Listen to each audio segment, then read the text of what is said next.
ကဘာပေါ်မှာရှိတဲ့လူဦးရေပမာဏရဲ့ထောက်ဝက်ကျော်ကမိမသားတွေဖြစ်နေ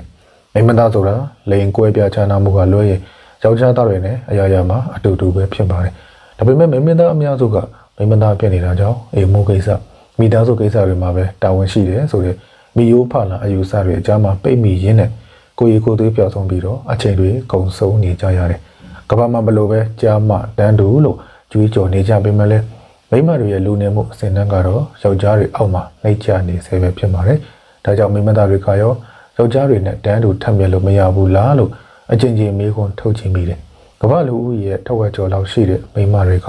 ကကမ္ဘာလူအဖွဲ့အစည်းမှာအရေးပါတဲ့အခန်းကဏ္ဍကနေပါဝင်ရပ်တည်ခဲ့ကြတာအထင်အရှားပဲဖြစ်ပါတယ်။ခေတ်အဆက်ဆက်ကနေဒီကနေ့မျက်မှောက်အချင်းအထိတိုင်အောင်လို့နိုင်ငံရေးစီးပွားရေးပညာရေးကျန်းမာရေးလူမှုရေးစတဲ့နယ်ပယ်အသီးသီးမှာထူးချွန်ထပ်မြက်တဲ့မိမသားတွေပေါ်ထွန်းခဲ့ကြတယ်။မြန်မာသမိုင်းမှာလည်းကိုလိုနီခေတ်လွတ်လပ်ရေးခေတ်ကျိုးပန်းမှုကာလမှာယောက်ျားတွေနဲ့ရေမောင်တန်းပြီးတော့တိုက်ပွဲဝင်ခဲ့ကြတဲ့မိမသူရဲကောင်းတွေရှိခဲ့တယ်။ဟိုရင်ခေတ်ကလိုမျိုးမိမတို့ရဲ့ဥစ္စာကရုပ်ရည်အစင်တီးဆိုတဲ့ခေတ်ကဂုံဆုံးသွားပြီ။မြေမောက်ခေတ်မှာတော့မိမတို့ရဲ့ဥစ္စာကအတက်ပညာတီးဆိုတဲ့ခေတ်ကိုရောက်ရှိနေပြီ။ပကတ်လွှဲတဲ့လက်တွေကကဘာကြီးကိုစိုးမိုးနိုင်အောင်သာမက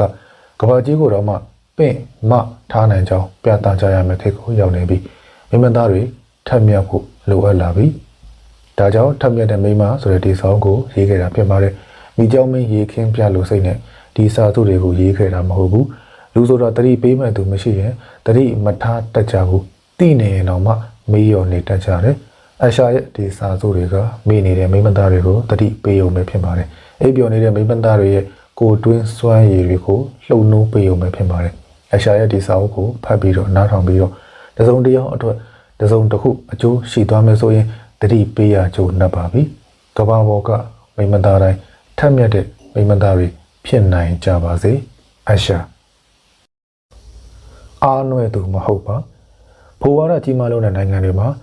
ယောက်ျားတွေသာခေါ်အားကိုပိုင်ဆိုင်ထားတယ်မိမဆိုတာကခိုကိုးရမဲတဲ့သူပဲမိမဆိုတာယောက်ျားတွေရဲ့နောက်လိုက်ပဲဆိုတဲ့တစ်ဖက်သက်အကျိုးစားကြီးကအားကောင်းလွန်းလာတယ်တကယ်တော့မိမနဲ့ယောက်ျားဆိုတာတဘာဝကတွဲပေးထားတယ်အင်အားကြီးမှလွန်းလာတဲ့အဖို့အမတက်တဆုံဖြစ်တယ်တဘာဝမှာယောက်ျားဆိုတာတည်ရှိပြီးတော့မိမဆိုတာကလည်းတတ်တူတည်ရှိနေတာပဲဖြစ်တယ်မွေးဖွားခြင်းကအဖို့တဘာဝဖြစ်ပြီးတော့တည်ဆုံးခြင်းကအမတဘာဝပဲအကြောက်တရားကအဖို့တက်ဖြစ်ပြီးတော့စွမ်းအင်ကအမတက်ပဲဖြစ်တယ်တဘာဝကဖန်တီးထားတဲ့အဖို့နဲ့အမတနည်းပြောရရင်နော်ယောက်ျားနဲ့မိန်းမဆိုတာမတူညီတဲ့တတ်တဘာဝနှစ်ခုမတူညီတဲ့အင်အားနှစ်ခုနဲ့ဖြစ်တည်နေကြတာပဲဖြစ်တယ်ဒါကြောင့်ယောက်ျားမှာတော့ခေါ်အားရှိတယ်မိန်းမတွေကကိုရမဲ့တယ်မိန်းမတွေကအားနွယ်သူတွေပဲလို့တစ်ဖက်ပိတ်ပြောလို့မရဘူး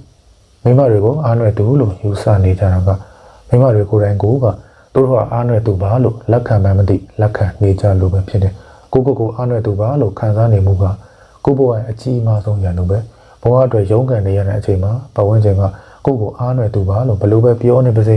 ကိုယ့်ရဲ့ကိုယ်အတွင်းမှာစွမ်းအားတွေရှိရဲလို့ယုံကြည်ပါအဲ့ဒီစွမ်းအားတွေကိုစူးစီးပြီးတော့အကြောက်တရားတွေကိုတွန်းလှန်တိုက်ပွဲဝင်ဖို့လိုအပ်တယ်အဆုံးဆိုတ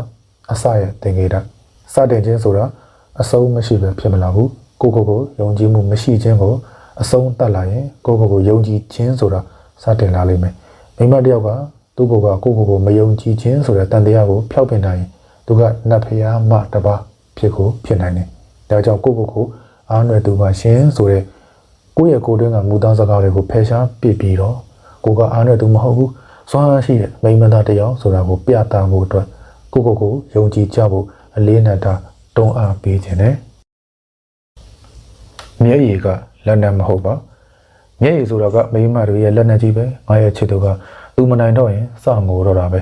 မိန်းမတွေဆိုတာတိတ်ပြီးတော့မျက်ရည်လွယ်တာအဲ့လိုမျိုးတငယ်ချင်းတယောက်ကပြောမှုတယ်မျက်ရည်ဆိုတာအဆုံးအစမရှိတဲ့ပျော်ရွှင်မှုနဲ့ကြောက်ရင်လဲကြားတတ်ပြီးမှလည်းများတဲ့အဖြစ်တော့ကြောက်ရွံ့တဲ့အခါမှာအရှုံးနဲ့ရင်ဆိုင်တဲ့အခါမှာစသဖြင့်အနှုတ်သဘောဆောင်တဲ့စိတ်အခြေအနေတွေမှာပို့ပြီးတော့ကြာလေရှိတယ်။ဒါကြောင့်မျက်ရည်မှာကြာရှုံးခြင်းလက်မြောက်ခြင်းဒူးထောက်ခြင်းလက်နက်ချခြင်းဆိုတဲ့ရှုံးနေခြင်းသဘောတွေလည်းပါဝင်နေတယ်လို့ဆိုရမယ်။မျက်ရည်ဆိုတာမိမတွေရဲ့လက်နက်လို့ဆိုကြရင်မိမတွေကအရှုံးကိုလက်နက်အဖြစ်လက်ခံနေကြတာလားလို့မေးခွန်းထုတ်ရတော့မှာပဲ။အမျိုးသမီးတစ်ယောက်ကသူ့မှာဒုက္ခတွေ့တာနဲ့ပဲအမျိုးသားတစ်ဦးစီဘာလို့ပြေးရတာလဲသူကသူ့ဘာသာသူဘာဖြစ်လို့မကာကွယ်နိုင်ရတာလဲသူ့ရဲ့တိုက်ပွဲကိုသူကိုယ်တိုင်တိုက်ရမယ် သူတစ်ပါးရဲ့အကူအညီနဲ့ရတဲ့အောင်ပွဲကအစ်စ်မဟုတ်ဘူးအဲ့ဒါအလကားရတာပဲ2019ခုနှစ်ကရိုက်ကူးထုတ်လွှင့်ခဲ့တဲ့ဟင်ဒီရုပ်သံစီရီတစ်ခုဖြစ်တဲ့မဟာခါလီရုပ်သံစီရီရဲ့စုံဝင်ခန်းတစ်ခုကအဲဒီစကားစုလေးကိုအင်မတန်သဘောကျမိတယ်မိမတွေမှာကိုယ်ပိုင်အစွမ်းအစာရှိပြီးသားဖြစ်တယ်ဒါပေမဲ့ဘဝဝင်ခြင်းနဲ့ကိုယ်ပိုင်ယုံကြည်မှုအားနည်းတဲ့အတွက်ကြောင့်အဲ့ဒီအစွမ်းအစာတွေကနုံနဲ့ပြောင်းဆုံးသွားတယ်အားနွယ်သူပါရှင်ဆိုတဲ့မိယိုးဖလာခံယူချက်ကြောင့်ကိုပေါင်ခန့်လိုက်ပြီးတော့မျက်ရည်ကမိမတွေရဲ့လက်နံလို့ယုံကြည်နေကြတာပါဒါကြောင့်မျက်ရည်ကိုအဆုံးအစမဲ့ပျော်ရွှင်ခြင်းတွေနဲ့တွေ့ဆုံတဲ့အခါမှာသာကြာလာပါစေထမြက်တဲ့မိမတွေကရှုံးနေမှုနဲ့တူတဲ့မျက်ရည်ကိုလက်နံအဖြစ်ဘယ်တော့ခါမှအသုံးမပြုကြပါနဲ့ရှုံးနေမှုနဲ့တူတဲ့မျက်ရည်ကိုခက်ညံ့ညံ့ခါအားမိမတွေကသာလက်နံတစ်ခုအဖြစ်အသုံးချကြတယ်ကိုသာအာကိုကအတ္တဟိအထနောနာထောမိမိကိုယ်တော်ကိုယ်ကိုယ်ရလို့ဗုဒ္ဓမြတ်စွာကဟောကြားခဲ့ဘူးတယ်ဒါပေမဲ့လည်းဘဝမှာအခက်အခဲတွေနဲ့ကြုံတွေ့လာကြတဲ့အခါမှာဘယ်လိုချင်းဆိုင်ဖြတ်ကျော်ရမလဲဆိုတာတဲ့ဘယ်သူကိုအားကိုမိခိုရမလဲလို့အရင်စဉ်းစားတတ်ကြတယ်အများအဖြစ်တော့ဒီလိုစိတ်မျိုးဝင်တာကမိမသားတွေမှာပိုဖြစ်တတ်ကြတယ်ဒါပါကြောင့်လဲဆိုရင်အားငယ်စိတ်ကိုအခြေတည်ပြီးတော့ဖြစ်လာကြရတာဒီအားငယ်စိတ်ကလည်းအစဉ်အဆက်လက်ဆင့်ကမ်းလာကြတဲ့မိမသားမှုအားငယ်တယ်ဆိုတဲ့ပုံစံကိုယ်ထဲမှာနေသားကြနေလို့ပဲဖြစ်တယ်အခက်အခဲဆိုတာကမိမသားတွေမှာပဲရှိတာမဟုတ်ဘူးယောက်ျားတွေမှာလည်းရှိတယ်လူဘဝထဲကိုလူသားအနေနဲ့ဝင်လာခြင်းကစားလို့လူဘဝကနေထွက်ခွာသွားခြင်းအထိအခက်အခဲတွေကပင်လယ်တီလိုင်းလိုမျိုးတစ်ခုပြီးတစ်ခုလာနေတာမိမသားဖြစ်လို့အခက်အခဲကြုံတာလူတစ်ပါးကိုပဲအားကိုးနေမယ်ဆိုရင်အားနွယ်ပြီးအားနွယ်နေရအောင်မှာပဲဖြစ်တယ်ဒါကြောင့်အခက်အခဲကြုံလာရင်နင်းမြုပ်နေတဲ့ကိုတွင်းစွမ်းရည်တွေကိုထုတ်ဖော်ပြီးတော့ကိုယ်တိုင်ဖြည့်ရှင်းဖို့ကြိုးစားပါကိုယ့်ရဲ့အစွမ်းစားကိုယုံကြည်ပြီးတော့ဒီနေ့ပြောရမယ်ဆိုရင်ကိုယုံကြည်ပြီးတော့အခက်အခဲတွေကိုပြေလည်အောင်လို့ဖြည့်ရှင်းဖို့ကြိုးစားရမယ်ပထမဆုံးတစ်ချိန်ကတော့အခက်အခဲဖြစ်နေနိုင်တယ်ဒါပေမဲ့ဒီအခက်အခဲကိုခက်ခဲနဲ့ရင်ဆိုင်ဖြည့်ရှင်းနိုင်လိုက်ပြီဆိုတာနဲ့ကိုယ့်ရဲ့အစွမ်းအစတွေကထပ်မြက်လာပြီဖြစ်တယ်ငါလုံနိုင်ခဲ့ပြီလို့ကို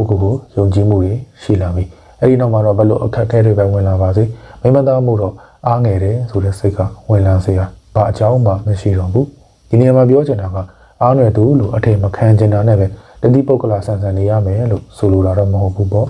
့အခက်အခဲတွေနဲ့ရင်ဆိုင်ရတဲ့အခါမှာကိုညီတို့ရှိသည်ဖြစ်စေမရှိသည်ဖြစ်စေကိုယ့်အပေါ်မှာဖြစ်တဲ့အခက်အခဲကကိုယ်မှာတာဝန်အရှိဆုံးဖြစ်တယ်ဆိုတာမြင်စေချင်တာ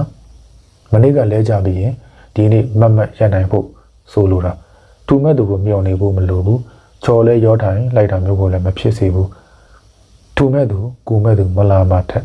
ကိုယ်တိုင်ထားရဖို့မကြိုးစားမိမှာကိုစိုးရိမ်မိတာပါဒါကြောင့်ဗုဒ္ဓမြတ်စွာရဲ့နှုတ်ထစကားတော်ဖြစ်တဲ့အတ္တဟိအထနောနာထောမိမိကိုယ်သာကိုယ်ကိုယ်ရဆိုတဲ့စကားကိုလိုက်နာပြီးတော့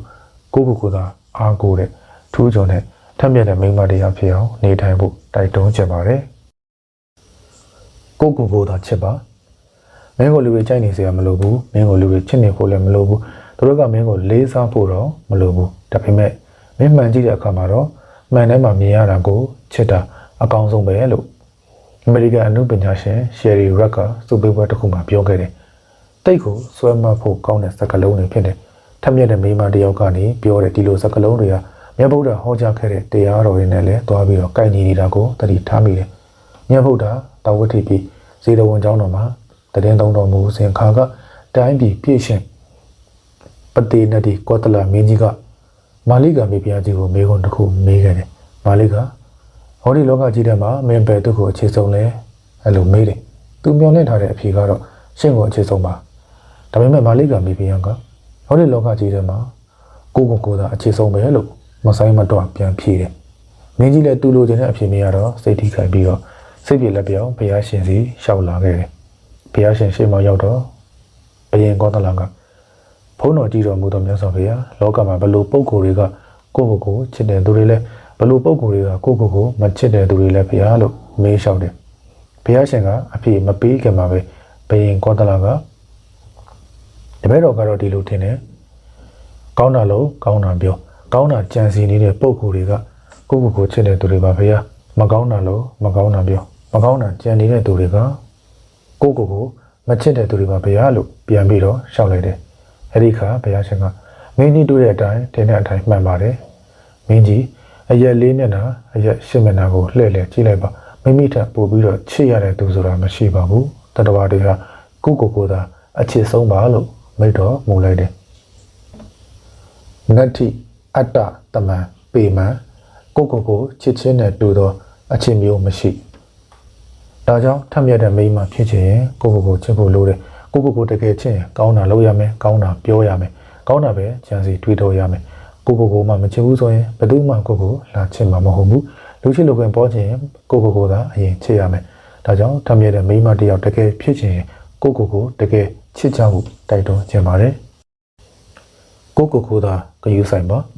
မိမသားတွေဆိုတာမိုးရပါမိခင်စိတ်ရှိတဲ့သူတွေဖြစ်တာကြောင့်ကိုထက်မိသားစုတွေအပါအဝင်တခြားသူတွေကိုပို့ပြီးတော့ဂရုစိုက်ပြီးတတ်ကြတယ်ထင်သာမြင်သာအရှိဆုံးကိုပြောရရင်တော့မိမသားအများစုကအပြိုစင်ဘဝမှာထမြက်လှပြီးမှလဲအိမ်တော်ကြပြီးနောက်မှာတော့ကိုဂရုစိုက်ဖို့အချိန်မရတော့ဘဲနဲ့မိသားစုအရေးကိုပဲလုံပန်းနေရင်းနဲ့ကိုရီကိုသွေးတွေမေးသွားကြတော့တယ်ထက်မြက်တဲ့မိန်းမတရားအနေနဲ့ထက်မြက်အောင်မြင်ခြင်းကိုယူဆိုင်ခြင်းကလည်းအရေးကြီးဆုံးဖြစ်တယ်အလုပ်တစ်ခုဒီမှချက်တစ်ခုမှာအောင်မြင်ခြင်းမအောင်မြင်ခြင်းကကိုယ့်ရဲ့ရုပ်ပိုင်းဆိုင်ရာစိတ်ပိုင်းဆိုင်ရာနဲ့ကျန်းမာရေးကောင်းမွန်ခြင်းတွေအပေါ်မိတီဆက်ဆက်နေတယ်ဒါကြောင့်ဘဝမှာထက်မြက်တဲ့မိန်းမတရားအဖြစ်အောင်မြင်ခြင်းကိုယူဆိုင်ဖို့လိုအပ်တယ်ရုပ်ပိုင်းဆိုင်ရာတွေကိုယူဆိုင်ပါကိုယ့်ရဲ့ဘဝမှာဖြစ်ချင်တာတွေလှုပ်ဆောင်ချင်တာတွေကိုထက်မြက်ဆွမ်းတမန်လှုပ်ဆောင်နိုင်ဖို့အတွက်ပရမဆုံးယူဆိုင်ရမှာကကိုယ့်ရဲ့ရုပ်ပိုင်းခန္ဓာကိုယ်ပဲခန္ဓာနဲ့စိတ်ကအခိုင်အမာချိတ်ဆက်ထားတယ်ဆိုတာအမြဲတတိရပါစိတ်သွားတိုင်းကိုမပါလို့ဆိုကြတယ်မလားကိုယ့်ရဲ့ခန္ဓာကိုယ်ယူဆိုင်မှာကိုယ့်ရဲ့စိတ်တနည်းပြောရရင်တော့အတွေးခေါ်တွေကလည်းပုံမထပ်မြက်လာမယ်စိတ်ပိုင်းဆိုင်ရာယူဆိုင်ပါစိတ်နဲ့ခန္ဓာကိုယ်ကကျုံကိုင်းပြီးကိုင်းကျုံပြီးအပြန်အလှန်ချိတ်ဆက်နေတာစိတ်သွားတိုင်းကိုမပါလူနေကောင်းပေမဲ့စိတ်မကောင်းစသဖြင့်မကြကြားဖို့လိမ့်မယ်ပြောဖို့လိမ့်မယ်လုပ်ငန်းတစ်ခုကြီးမှန်းချက်တစ်ခုကိုလှုပ်ဆောင်ဖို့အတွက်စိတ်ကစောင့်နေမှဖြစ်မှာဒါကြောင့်ကိုယ့်ရဲ့စိတ်ကောင်းမွန်ရေးအတွက်စိတ်ပီစီမှုတွေကိုလိုတာထက်မပိုအောင်ဂရုစိုက်ရမယ်ကိုယ့်ရဲ့စိတ်နဲ့တွေးအခေါ်တွေကိုပို့ပြီးတော့ကောင်းမွန်အောင်လို့ဂရုစိုက်ဖြည့်တင်းဖို့ကမရှိမဖြစ်လိုအပ်တယ်လူမှုဆက်ဆံရေးကိုလည်းဂရုစိုက်ပါအရေးမကြီးမှုလို့ထင်ရပေမဲ့လည်းကို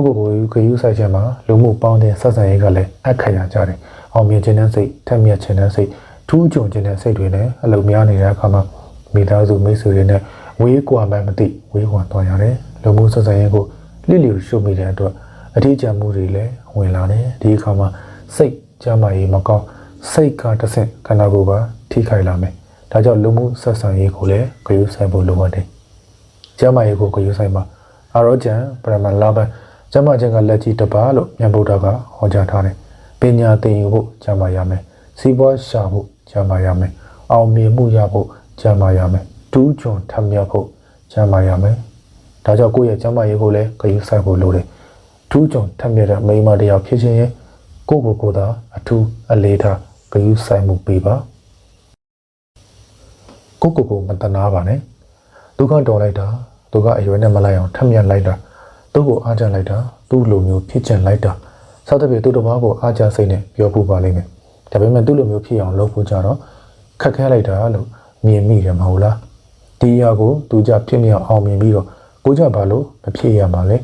ဒီအရာကိုဖြစ်မြောက်အောင်မြင်အောင်လို့ဘယ်လိုလုပ်မလဲအဖြစ်ရရှင်းတယ်သူဖြစ်မြောက်အောင်မြင်တယ်လို့ကိုကဖြစ်အောင်မလုပ်နိုင်တာကကိုတနာနေလို့ပဲဖြစ်တယ်သူလိုမျိုးဖြစ်မြောက်အောင်မြင်ခြင်းကိုမတနာရဘူးပြီးခဲ့တဲ့ရက်ပိုင်းကလက်ဝဲပွဲတစ်ခုကြီးဖြစ်တယ်လက်ဝဲကိုတခါမှမကြည့်ဘူးပြင်မဲ့လဲမြန်မာလူမျိုးတယောက်ရဲ့ပွဲမို့ကြီးလိုက်တယ်ဒီပွဲကနေအတွေ့အကြုံရတယ်အဲ့ဒါကနိုင်ခြင်းထိုးမှဖြစ်မယ်ဘုံကဆိုတဲ့ကျိုးဝိုင်းတွေကိုရောက်နေတာနဲ့လောကဒန်ဆိုတဲ့ပြန်ဘက်တွေကိုရင်ဆိုင်ရမှာပဲဘုံကကျိုးဝိုင်းထဲမှာလောကဒန်တရားတွေကိုရင်ဆိုင်ထိုးနှံ့တိုင်းမှာတော်တဲ့လူအောင်မြင်တဲ့သူထက်မြက်တဲ့သူဖြစ်လာမှာဒီတော့အောင်မြင်ခြင်းထက်မြက်ခြင်းလောကဒန်နဲ့သူတပြန်ကိုတပြန်ထိုးနှံ့ရင်ဆိုင်ရမယ်လူထိုးတာကိုမခံနိုင်ရင်အစာကလေးကကျိုးဝိုင်းတဲ့ကိုဝင်မလာနဲ့ဆိုလိုချင်တာကကိုတနာနေဘာကိုမှမလုပ်ပါနဲ့ကိုတနာစိတ်ဝင်နေတယ်ဘာမှဖြစ်လာမှာမဟုတ်ဘူးလောကရန်ဆိုတာကြောက်သားနဲ့ရန်ကြီးကိုထိုးဖောက်ဖြိုဖျက်ဖို့ဆိုရင်ကိုအနာခံနိုင်ရမယ်ကိုအနာခံရမယ်ဆိုလို့ကြောက်တောင်ကိုကြောက်ဦးနဲ့ပေါက်ခိုင်းတာလည်းမဟုတ်ဘူးကြောက်သားနဲ့ရန်ကိုထိုးပေါက်ဖို့ကိုကတရင်းလိုမျိုးခြုံထက်နေဖို့လိုတယ်ဒီလိုခြုံထက်တမ်းမာတဲ့တရင်းကိုရဖို့ကိုရမလိုလားတဲ့အစိတ်ပိုင်းတွေကိုဖယ်ထုတ်ပြရမယ်လိုအပ်တဲ့နေရာတွေကိုရှင်းတန်တမ်းအောင်လုပ်ရမယ်ထပ်ပြီးတော့ထင်အောင်ပြောရရင်ဘဝဆိုတဲ့ကြောက်အရင်တုံးကြီးကိုလာပါတင့်တယ်ရမင်းရုပ်တရုပ်ရဖို့ လိုအပ်တဲ့နေရာတွေကိုခြံပြီးတော့မလိုအပ်တဲ့နေရာတွေကိုဖယ်ထွင်ဖယ်ရှားရမယ်ဒီအခါမှာကိုယ်မှာနာကျင်မှုတွေပင်ပန်းမှုတွေလည်းရှိလာလိမ့်မယ်သို့တော်လည်းပဲအနာခံမှသာအသာဆိုင်ရမှာဖြစ်တာမို့လို့ကိုတနာမနေသင့်ဘူးကိုကမိမတယောက်ဖြစ်နေလို့မဖြစ်နိုင်ဘူးဆိုတာမရှိပါဘူးကိုတာမန်ထက်မြက်ထူးချင်အောင်ကြိုးစားရမယ်မလိုအပ်တာတွေဖယ်ထုတ်ရမယ်လိုအပ်တာတွေကိုဖြည့်ဆည်းရမယ်ဒါဆိုရင်တော့တန်မာထက်မြက်တဲ့မိမတယောက်ဖြစ်လာမှာမလွယ်အေးခံဖြစ်တယ် is okay ဆိုယူစကားလေးတစ်ခုကိုကြားဘူးတယ်ဘာမှမရှိတဲ့ထက်ဆိုင်ရင်တခုခုရှိနေတာပုံမကောင်းဘူးလားတဲ့ဒီစကားလေးနဲ့ဆက်ဆက်ပြီးတော့လူတိုင်းလူကြားဖို့တဲ့လူနှစ်ယောက်အမြင်ကိုလည်းတတိယမိတယ်ဘန်ကောက်တစ်ခွက်တည်းနိုးတဝက်ပဲရှိတယ်ဖြစ်ရလေးပေါ့တယောက်ကနိုးတဝက်ပဲရှိတော့တယ်လို့မြင်မိမဲ့နောက်တယောက်ကတော့နိုးတဝက်ကြီးများတော့ရှိနေသေးတယ်လို့ဆိုတဲ့အဲ့လိုမျိုးနိုးတဝက်အမြင်ဇလန်းပေါ့ဘာမှမရှိရတဲ့ဆိုင်နိုးတဝက်ကြီးများတော့မှရှိနေသေးတာကပိုကောင်းတယ်ပေါ့16ချိန်မြောက်အမေရိကကော့တန်လန်အစီအစဉ်တုန်းကမရရှိခဲ့ရတဲ့ပြန်ပွဲဝင်တဝရှိတယ်သူကတော့မိမိရဲ့နာကျင်မှုကိုသူတို့ဘာအပေါ်ပြောပြတတ်ဖို့ထက်အလားဆုံးပြုံးပြတတ်ဖို့သာအရေးကြီးတာပါလို့ဆိုခဲ့တဲ့ကင်ဆာယောဂနဲ့လေနိုင်ပရိုင်ဖြစ်တယ်နိုင်ပရိုင်ဆိုတော့ကသူ့ရဲ့အနုပညာအမည်ဖြစ်ပြီးတော့သူ့ရဲ့အမည်အရင်ကတော့ဂျိန်းခရစ်စတင်ဖြစ်တယ်1990ပြည့်နှစ်ဒီဇင်ဘာ29ရက်နေ့မှာမွေးဖွားခဲ့ပြီးတော့2002ခုနှစ်ဇန်နဝါရီလ19ရက်နေ့မှာကွယ်လွန်ခဲ့တယ်သူကွယ်လွန်တဲ့အချိန်မှာသူ့ရဲ့အသက်က32နှစ်ပဲရှိသေးတယ်နိုင်ပရိုင်တယောက်16ချိန်မြောက် AGD စင်မြင့်ထပ်ကိုရောက်လာတဲ့အချိန်မှာသူ့ရဲ့ကင်ဆာယောဂအခြေအနေကနောက်ဆုံးအဆင့်ကိုရောက်နေပြီကင်ဆာဆွဲတွေကအသက်အဆုပ်နဲ့အယိုးအထိပြန့်နှံ့နေပြီးတော့အသက်ရှင်ဖို့2%ပဲရှိတော့တဲ့အခြေအနေပါ 2% is not 0အဲ့ဒီခံယူချက်နဲ့စင်မြင့်ထပ်မှာချစ်စရာကောင်းတဲ့အပြုံးချိုလေးကိုပြုံးပြသွားနိုင်ခဲ့တယ်သူကိုယ်တိုင်ရေးဆက်ထားတဲ့ is okay သချင်းလေးကိုဒီဆိုရင်လည်းပြန်ပွဲဝင်သွားခဲ့တယ်သချင်းရှင်မြန်လို့ပြီးမှဒါနေတာမကပရိသတ်တွေပါသူ့ရဲ့သချင်းထဲမှာမျောပါရတဲ့လက်ခုပ်တီးဖို့ကိုတော့မေ့နေခဲ့ကြရတယ်နောက်တော့သူဟာကိုရန်ပတ်စံကိုထိုင်ရရှိခဲ့ပြီးတော့ကွာတာဖိုင်နယ်စီကိုတက်လန်နိုင်ခဲ့တယ်ဒါပေမဲ့လည်းကင်ဆာယောဂါကြောင့်ကျမရင်ပိုဆိုးလာခဲ့ပြီးတော့ကွာတာဖိုင်နယ်မတိုင်မီ AGD ကနေနှုတ်ထွက်ဖို့ဆုံးဖြတ်ခဲ့ရတယ်အလောက်ဆုံးပြုံးနဲ့နောက်ဆုံးအချိန်ထိကင်ဆာယောဂါကြီးကိုတိုက်ပွဲဝင်သွားခဲ့တဲ့နိုင်ဘရက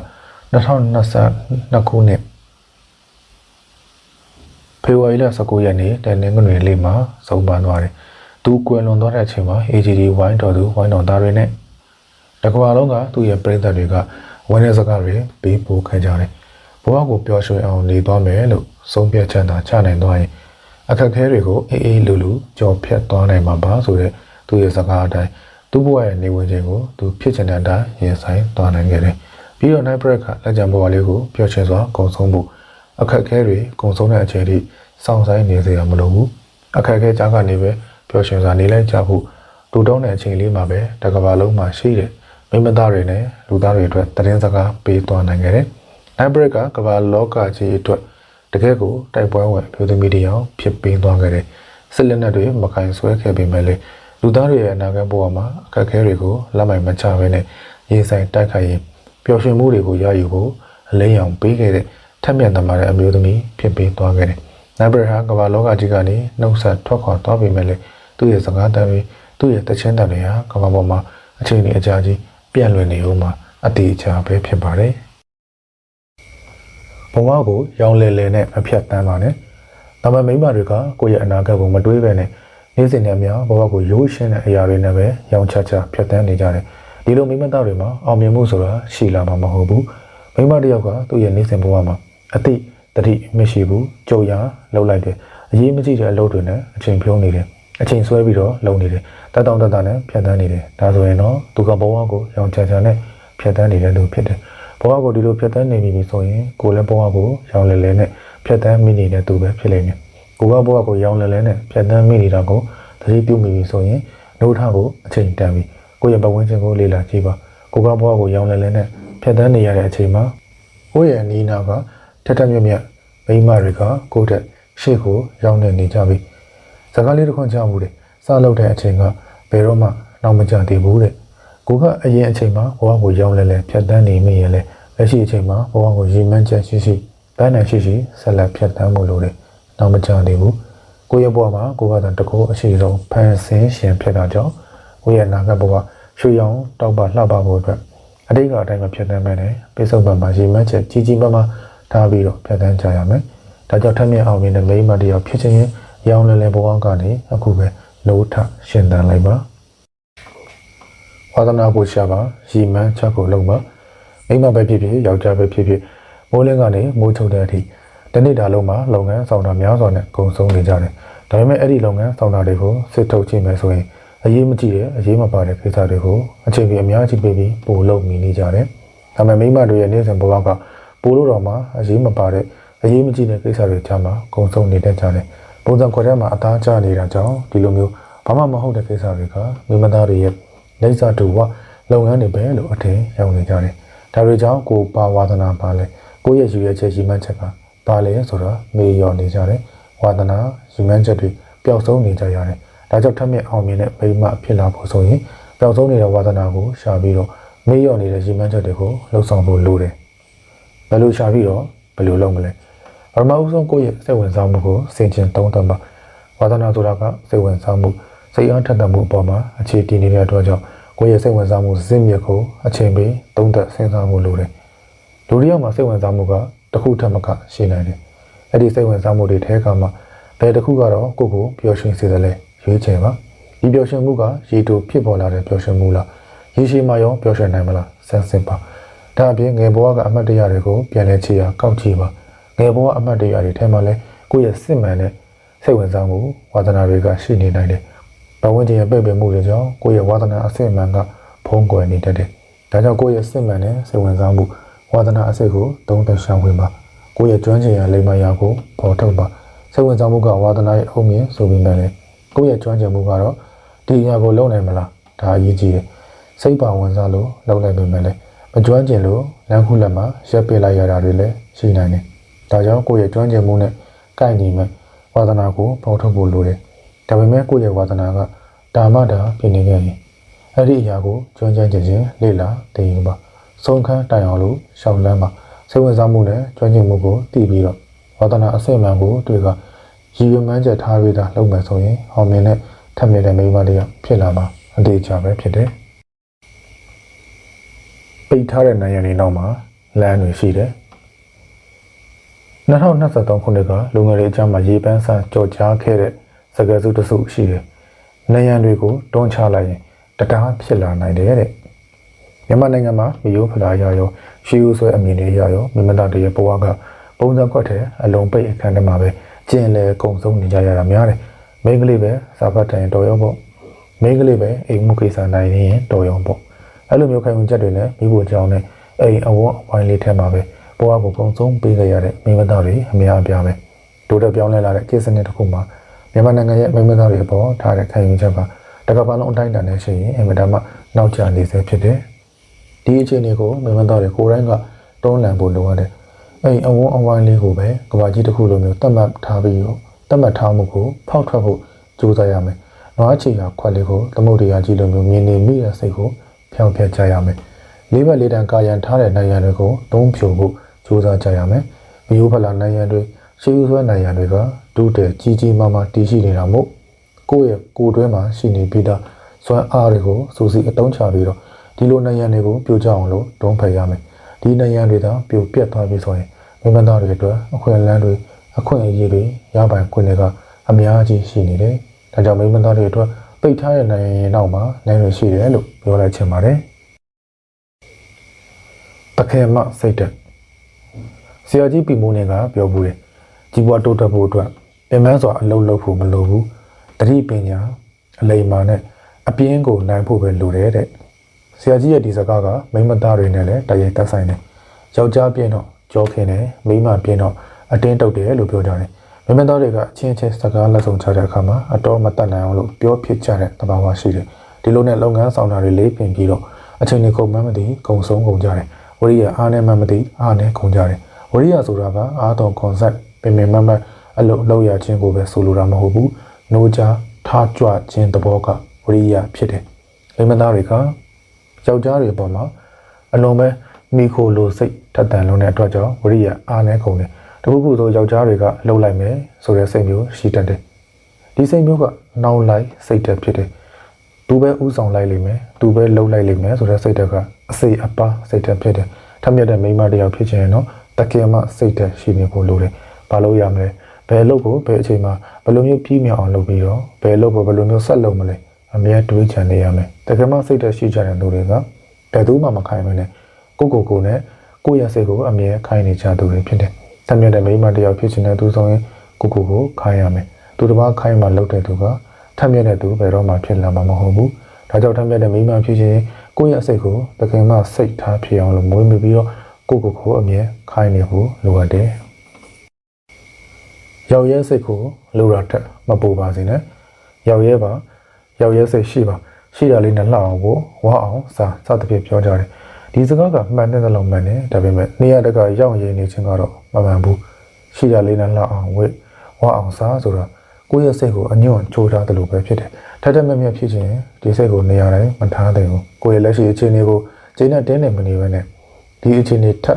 ဘယ်လိုမျိုးပိုကောင်းအောင်လုပ်ရမလဲဘယ်လိုတိုးချဲကြိုးစားရမလဲစသဖြင့်အစဉ်တွေးချင်နေရမယ်မိမတော်တွေမှာစီးရည်ဆဲတဲ့ကတင်းဆိုတဲ့စိတ်အခြေခံရှိတယ်ဒါဟာတိတ်ကောင်းတဲ့စိတ်အရင်ခံပဲဖြစ်တယ်ရှိရလေးနဲ့လာအောင်ဝါအောင်ဆိုတဲ့စိတ်ကလည်းအခြေအနေအကြောင်းကြောင့်စိတ်အရင်ခံပေါ်မှာထက်ဆင်ကြရအောင်နေတတ်ကြတယ်ရောက်ရတင်းနေခြင်းဆိုတာတကွေတကာရအတွက်တော့ချမ်းသာခြင်းပ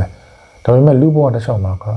ကိုတယောက်တည်းအေးချမ်းနေုံနဲ့မရဘူးကိုတယောက်တည်းစိတ်ကျဉ်နဲ့အေးချမ်းနေုံနဲ့မရဘူးမိသားစုပတ်ဝန်းကျင်အဲ့ဒီကနေတိုင်းပြည်လုံးတစ်ကမ္ဘာလုံးအေးချမ်းသာဖို့လိုအပ်တယ်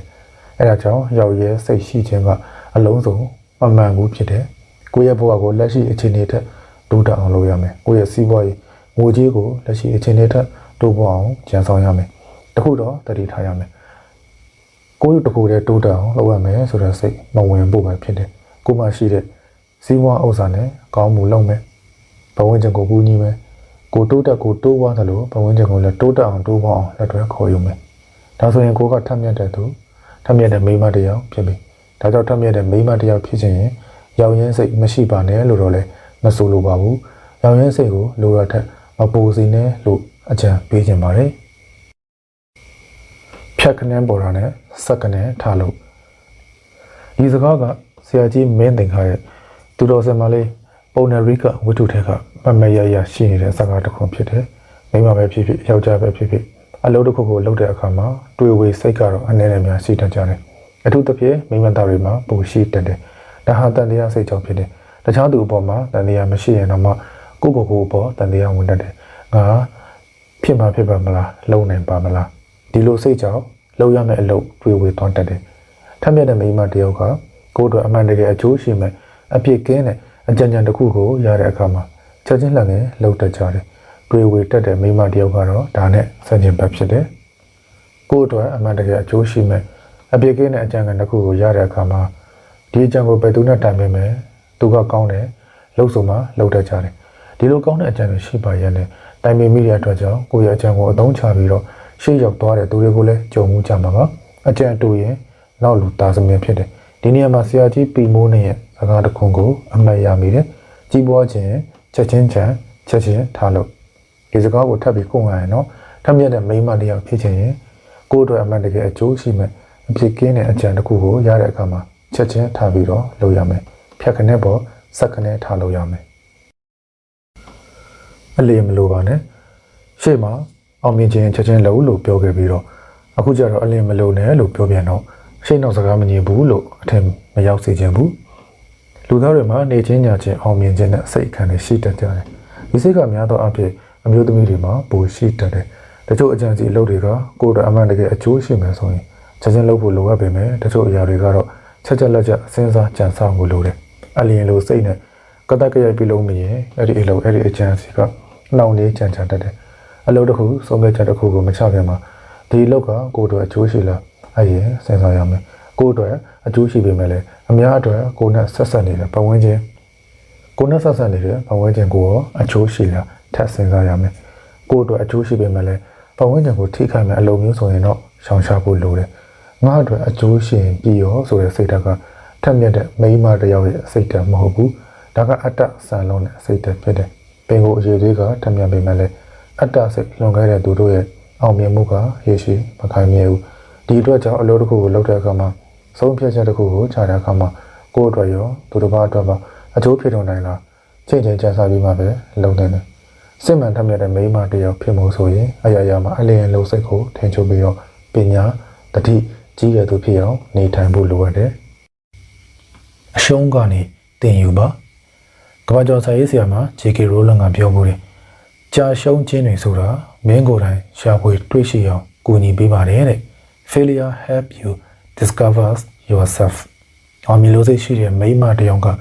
ရှုံးနေမှာကိုကြောက်ရွံ့တတ်တယ်အောင်မြင်မှာတည်ကြမှာပဲလှုပ်ချင်ကြတယ်ကြာရှုံးမှာကိုမြင်ရင်မလှုပ်ချင်ကြတော့ဘူးဒီလိုမိန်းမသားကထက်မြက်တဲ့မိန်းမမဟုတ်ဘူး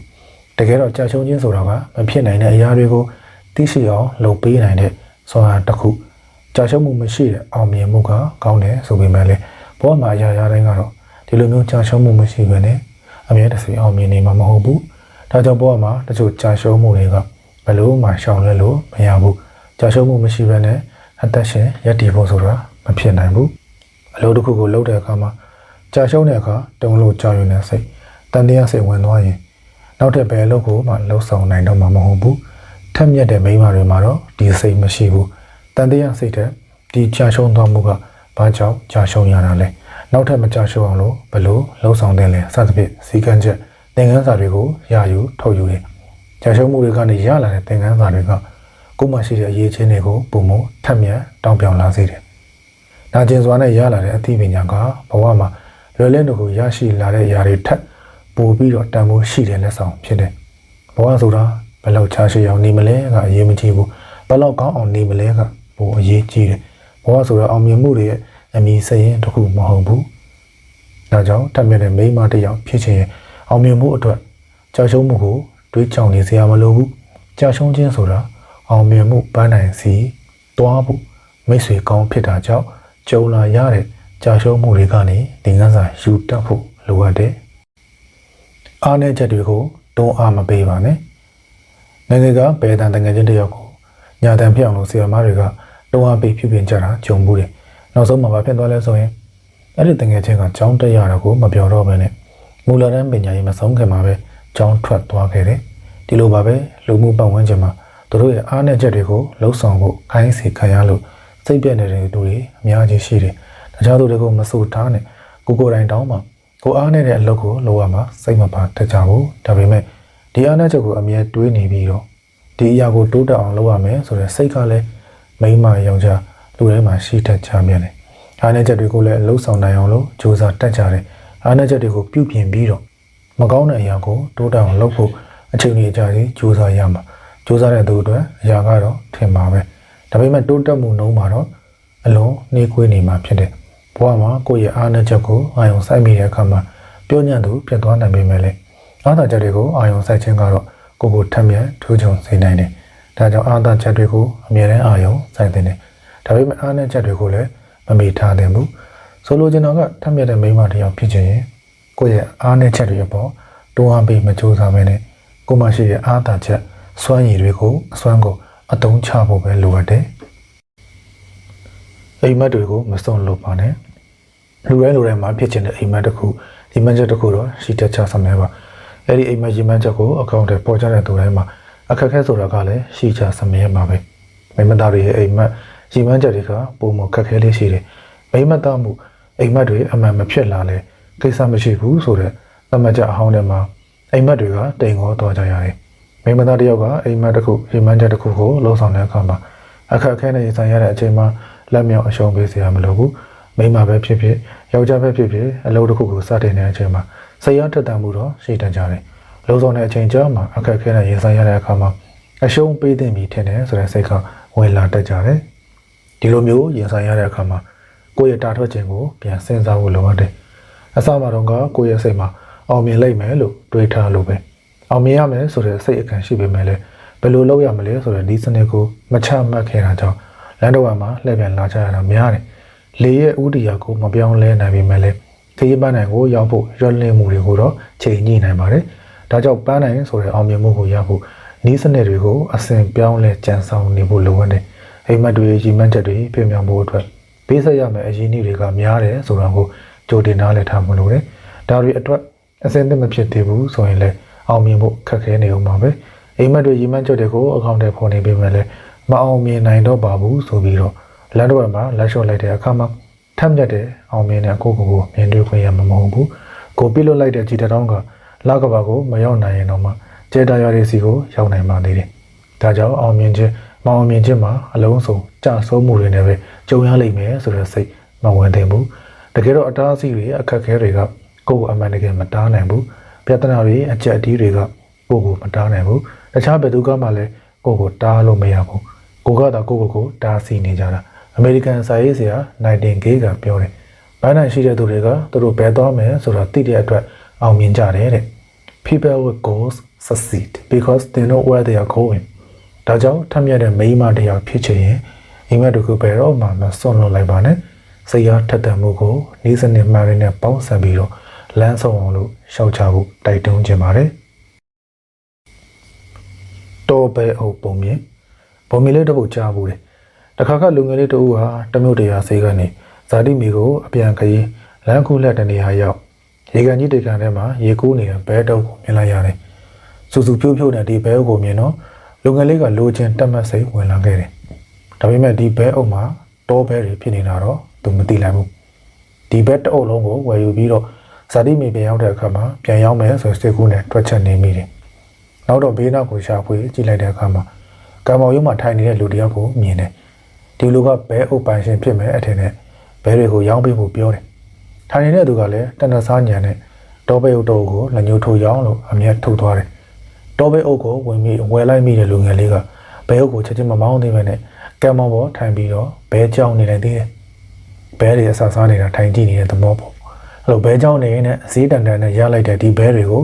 ဇာတိမြေရောက်ရင်ဘယ်လောက်အမျက်တင်ပြီးတော့ရောင်းလိုက်မယ်ဒါဆိုရင်အမျက်များကြံပြီးတော့ငွေကြီးအမြောက်များစုဆောင်းနိုင်ပြီလို့တွက်ကိန်းနဲ့ပျော်ရွှင်နေလိုက်တယ်ရေကန်ထဲကဘဲတွေကလည်းနေဆောင်တဲ့အထိရေထဲကနေကုန်းမကိုမတက်ကြအောင်အိမ်ပြန်ဖို့လည်းရှိနေသေးတာကြောင့်သူဘဲအုပ်ကိုဆက်ပြီးတော့မောင်းမာတော့တယ်ဒီအခါမှာတောဘဲအုပ်ကကောင်းကင်ရံကိုတဟုန်လုံးပြန်တန်းသွားတော့တယ်လူငယ်လေးလည်းတောဘဲအုပ်နောက်ကိုအော်ဟစ်လိုက်ရင်လည်းမောပန်းလက်မိုင်ချပြီးတော့ငိုကြွေးမိတော့တယ်အဲ့ဒီခါကျမှအညာမိခံမှန်းတည်ပြီးတော့ဆုံးရှုံးသွားတဲ့ငွေကြီးတွေကိုနှမျောနေရင်းနဲ့နောက်နောက်ကြီးစွာနဲ့ပဲမျက်ရည်ဆက်လက်နဲ့အိမ်ပြန်ခဲ့ရတယ်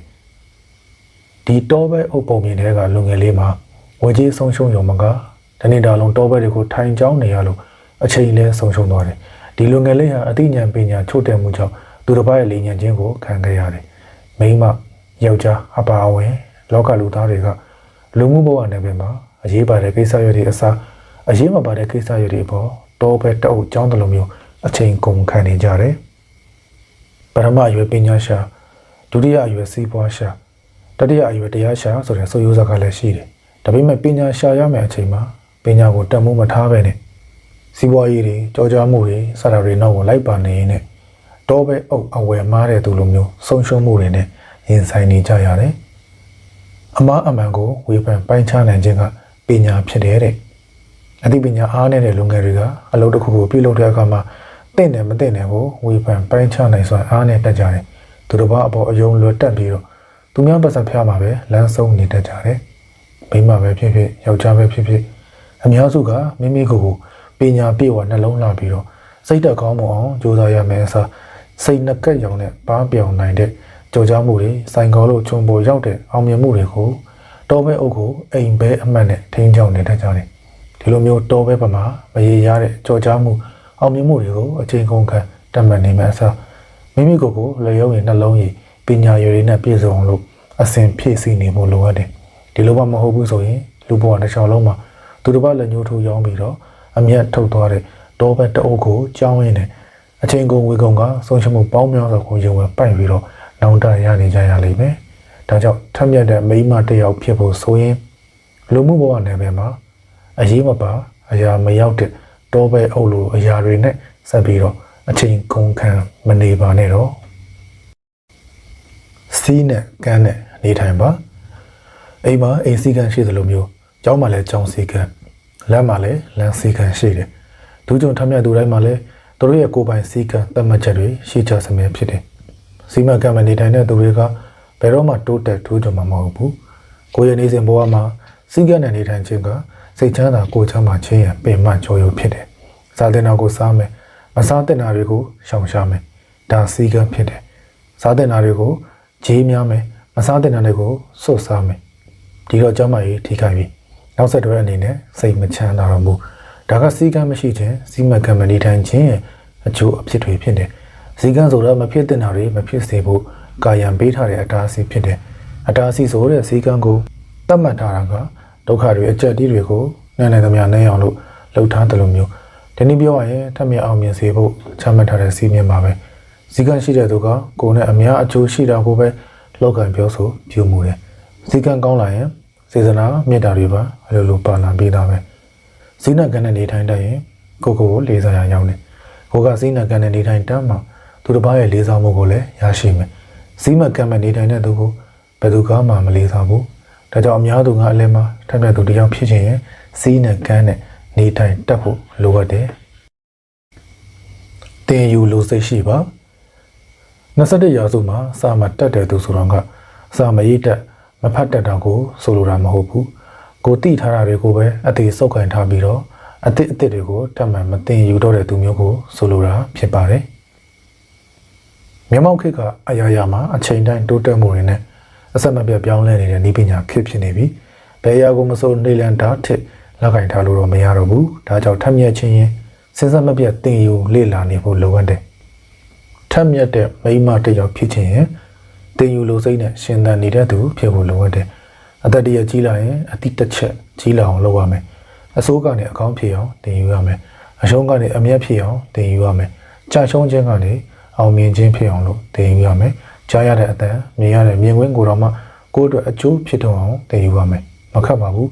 သင်ယူလိုစိတ်ရှိရင်ဖြစ်မြောက်အောင်သင်ယူနိုင်မှာပါ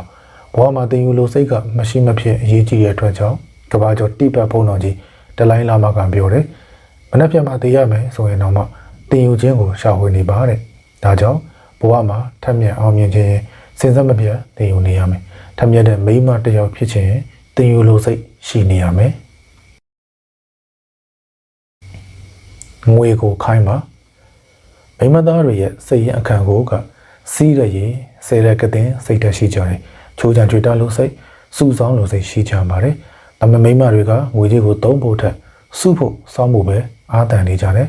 ငွေရှိဖို့ငွေကိုစုတင်ပေမဲ့ငွေစုခြင်းကငွေကိုတည်စေတယ်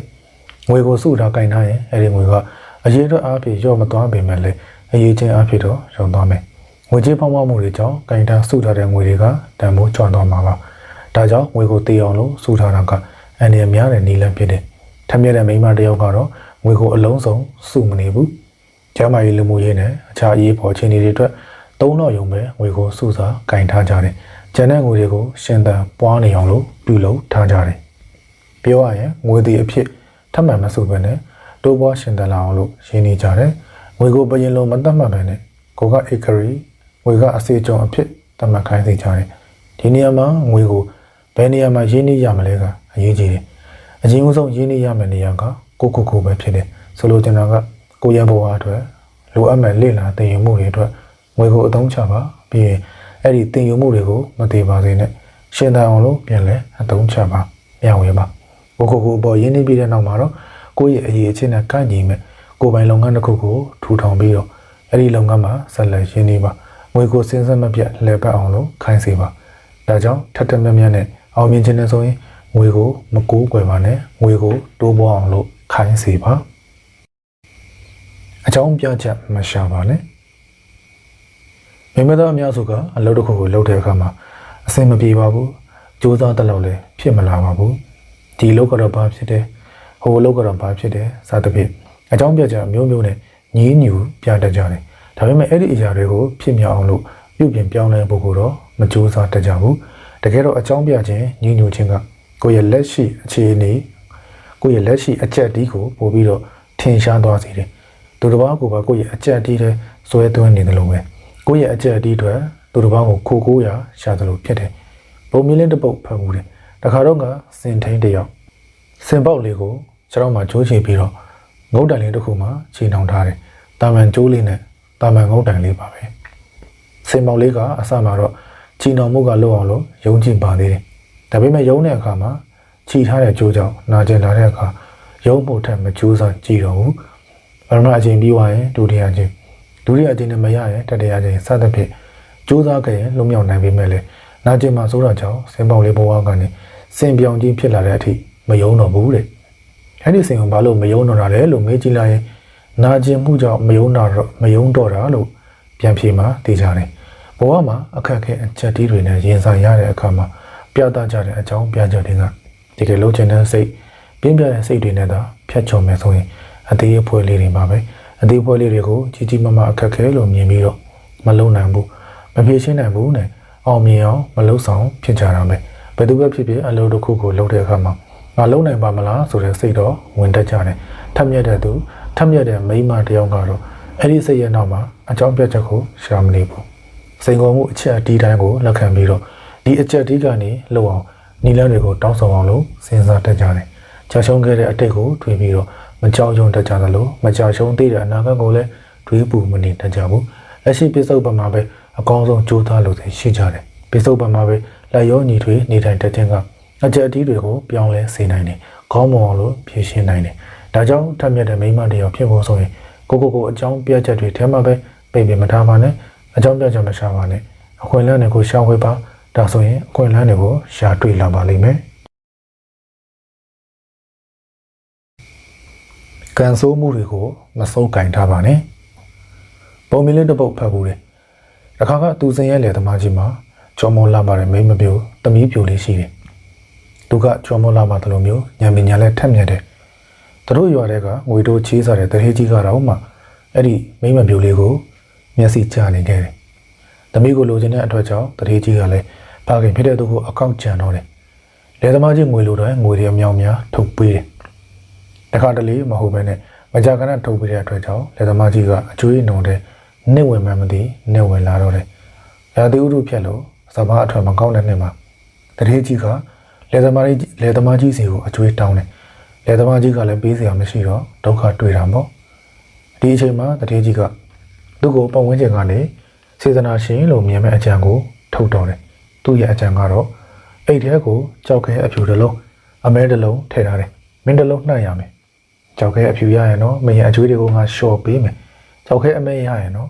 အကျွေးတွေအစားမင်းရဲ့သမီးကိုပေးရမယ်လို့သတ်မှတ်လိုက်တယ်လေသမားကြီးကလည်းတုံလှုပ်သွားတာပေါ့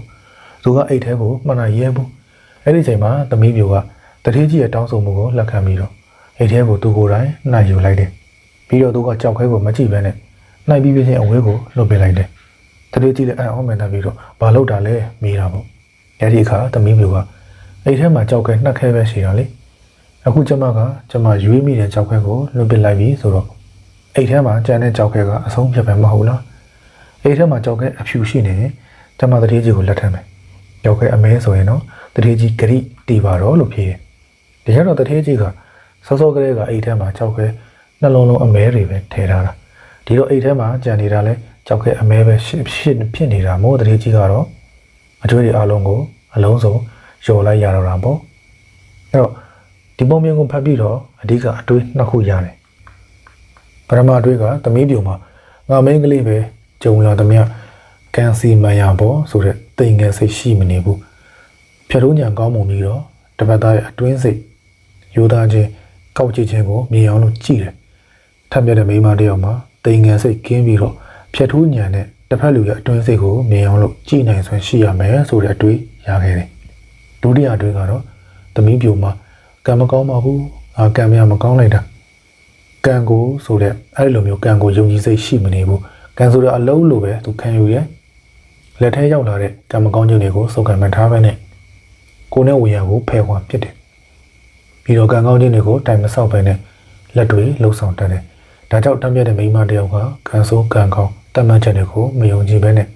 လက်တွေလှုပ်ဆောင်ရမယ်ဆိုတဲ့အတွေ့ရှိခဲ့တယ်ဒါကြောင့်ဘဝမှာတမ်းပြတဲ့မိန်းမတယောက်ဖြစ်ခြင်းကံဆိုးမှုတွေကိုမဆုပ်ခိုင်ထားနဲ့ဉာဏ်ပညာကိုအသုံးချပြီးတော့ကံကောင်းမှုတွေကိုကိုယ်တိုင်ဖန်တီးတည်ဆောက်ဖို့ပဲလိုအပ်တာပါ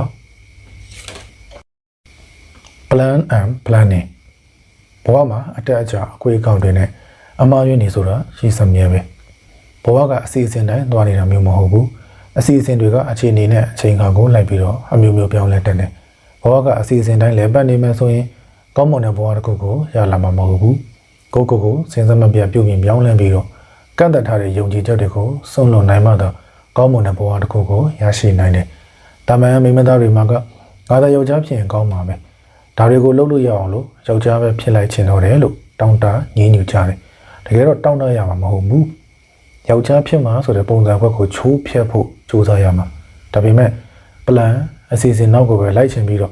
့ပလန်နေလို့ခေါ်တဲ့စီမံချက်တွေရေးဆွဲရမှာကိုကြောက်ရွံ့နေကြတယ်။ထက်မြက်တဲ့မိန်းမတွေကတော့ဒီလိုမဟုတ်ဘူး။အချိန်မှန်နေရာမှန်နဲ့မှန်ကန်တဲ့အစီအစဉ်မရှိတဲ့ဘဝကိုအချိန်တွေကတောင်းဆိုလာတဲ့အခါမှာကိုယ့်ကိုယ်ပြောင်းလဲဖို့အစဉ်သင်ဖြစ်နေကြတယ်။အလုပ်တစ်ခုကိုစလုပ်ကြတဲ့ကဒီလုပ်မအောင်မြင်မချင်းအဆက်မပြတ်ချိန်နှီးနေတတ်တယ်။ဒါပေမဲ့မိန်းမသားတွေကအစီအစဉ်တိုင်းမဖြစ်တဲ့အခါမှာနောက်ပြန်လှည့်တတ်ကြတယ်။ထက်မြက်တဲ့မိန်းမသားတွေကကြတော့နောက်ကျောင်းပြန်သွားလို့စိတ်မရှိတဲ့အတွက်အခြေအနေတွေပူရှုပ်ထွေးလေးလေးစခဲ့တဲ့အလုပ်ရဲ့အစမခအရေးမကြီးလေးဖြစ်တယ်။ပန်းနိုင်ကိုရောက်ဖို့အောင်မြင်ဖို့စမှတ်ဦးတည်ချက်တစ်ခုတည်းပဲမဟုတ်တော့ဘဲနဲ့ဒီလုပ်ငန်းတစ်ခုလုံးထဲမှာစရုံးကိုပါစူးစိုက်မြုပ်နှံထားတတ်ကြတယ်။ယာထားချက်ပလန်ကိုကောင်းမွန်တဲ့ပလန်နဲ့ဖြစ်အောင်လို့တစ်ဆက်တည်းချိန်ညှိသွားတတ်ကြတယ်။ဖြစ်ချင်တာထက်ဖြစ်တဲ့တာကိုလှုပ်ဆောင်သွားတတ်ကြတယ်။ဒါကြောင့်လေအမေရိကန်သမ္မတဟောင်းအိုင်ဆင်ဟောင်းကပြောတယ် Plans are nothing, planning is everything နဲ့ဒါကြောင့်ထပ်ပြတဲ့မိန်းမတယောက်ဖြစ်ချင်ရင်ဘဝကိုအစီအစဉ်တိုင်းဖြတ်တန်းတတ်တဲ့အချင်းကိုဖျောက်ဖို့လိုအပ်တယ်။မိကုန်းနဲ့မေးဖို့မကြောက်ပါနဲ့။မိဘများစကားရစကားပုံရှိတယ်။ကျောင်းသူကျောင်းသားဘဝကဆရာဆရာမတွေကနားမလည်မေးကြပါလို့တတိပေးသင်ကြားခဲ့တယ်။မိကုန်းနဲ့မေးခြင်းကလည်းသင်ယူနည်းတစ်မျိုးပဲ။ဒါပေမဲ့အဲ့ဒီအချိန်ကလေးကမေးစရာတွေရှိတယ်။မေးဖို့ကြောက်နေခဲ့ကြတယ်။ကလေးဘဝကနေလူလားမြောင်လာချိန်ဘဝကိုရင်ဆိုင်ဖြတ်တန်းချိန်မှာလဲမိကုန်းနဲ့မေးဖို့ကိုဆက်လက်ကြောက်ရွံ့နေကြပြန်တယ်။မိကုန်းတွေကရိုးရှင်းပြီးတော့အထီရောက်ဆုံးသင်ယူမှုနီလန်းဆိုတာကိုသိထားရမယ်။အကောင်းဆုံးနီလန်းဖြစ်နေတာကြောင့်မိကုန်းနဲ့မေးတာကိုဘာဖြစ်လို့ကြောက်နေကြမှာလဲ။အလုပ်တစ်ခုလုပ်တဲ့အခါမှာမိကုန်းနဲ့မေးခြင်းကဒီအလုပ်ကိုမသိလို့ပါဆိုတာမျိုးမဟုတ်ဘူး။ဒီအလုပ်ရဲ့အရေးအသွေးကိုမြင့်တင်လို့ခြင်းဆိုတာမျိုးကိုသတိပြုသင့်တယ်။ဒါကြောင့်မိကုန်းနဲ့မေးခြင်းကအသိပညာတွေကိုပုံပုံမြင့်မားစေတဲ့အကောင်းဆုံးလက်ဆောင်ဖြစ်တယ်။ပန်းသီးပင်ကပန်းသီးတစ်လုံးကျွေချတာကိုနယူတန်ကပန်းသီးတစ်လုံးဘာကြောင့်တပင်ဘောကနေပြုတ်ချတာလဲ။လာမင်းကြီးကရောဘာကြောင့်ကဘာမြေပေါ်မကျလာတာလဲ။အဲလိုလာမေကုန်းမထုတ်ဖြစ်ခဲ့ဘူးဆိုရင်ကဘာမြေအတွက်အကောင်းမွန်တိုးတက်တဲ့ပြောင်းလဲမှုတွေဖြစ်လာမှာမဟုတ်ဘူး။ဒါကြောင့်မေကုန်းတွေကဘဝကိုတိုးတက်ပြောင်းလဲပေးနိုင်တယ်။ဘဝမှာအကောင်းဆုံးတငယ်ချင်းအကောင်းဆုံးလက်တွဲဖော်တွေကိုလည်းမေကုန်းနဲ့မေးမြန်းရင်းနဲ့ရရှိလာကြတာဖြစ်တယ်။ဒါကြောင့်တက်မြင့်အောင်မင်းနဲ့မိန်းမတယောက်ဖြစ်ချင်ရင်မိကုန်းနဲ့မေးဖို့မကြောက်ပါနဲ့။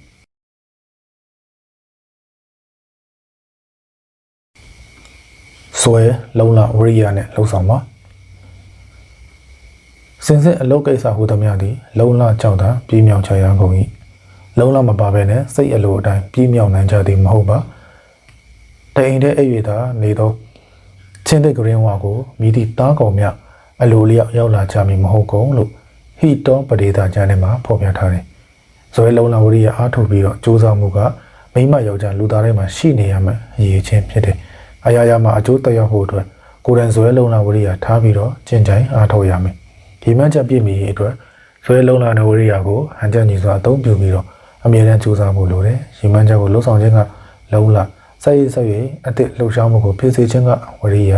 အဲဒီလှုပ်ရှားမှုကိုဘန်းနဲ့မရောက်မချင်းစတင်နေအောင်လို့ထိန်းထားနိုင်မှုကဇွဲဖြစ်တယ်။ဇွဲကြောင့်လုံလာကြောင့်ဝရ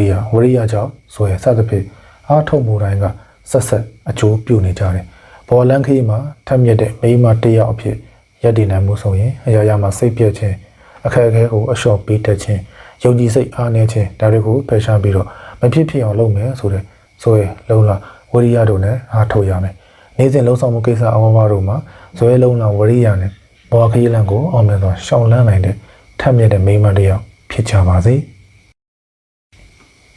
ဂတိတွေကိုတည်အောင်လုပ်ပါ။ထက်မြက်သူတယောက်ဖြစ်ဖို့ဆိုရင်ဂတိစကားတစ်ခုကလည်းအရေးကြီးတယ်။ကိုကဥဆောင်သူတယောက်ဆိုပါတော့ကိုရဲ့နောက်ကိုလိုက်မဲ့သူတွေကကိုရဲ့ဂတိအပေါ်မှာသူတို့ရဲ့အလုပ်မျှော်လင့်ချက်တွေကိုပုံအောင်ထားကြတယ်။ဒီအခါကိုကဂတိကိုတည်အောင်လို့မလုပ်နိုင်ဘူးဆိုရင်အောင်မြင်အောင်မလုပ်နိုင်ရင်မကောင်းတဲ့အကျိုးဆက်တွေရှိလာမယ်။ဒါကြောင့်ဂရိကိုလည်းမပေးသင့်ဘူး။ပေးမိပြီဆိုရင်လည်းအဲ့ဒီဂရိကိုဖြစ်အောင်တည်အောင်ကြိုးစားရမယ်။ပေးထားတဲ့ဂရိတွေကိုတည်မဲအောင်ဘယ်လိုလုပ်မလဲ။ရည်ရွယ်ချက်ရှိရှိလုပ်ပါ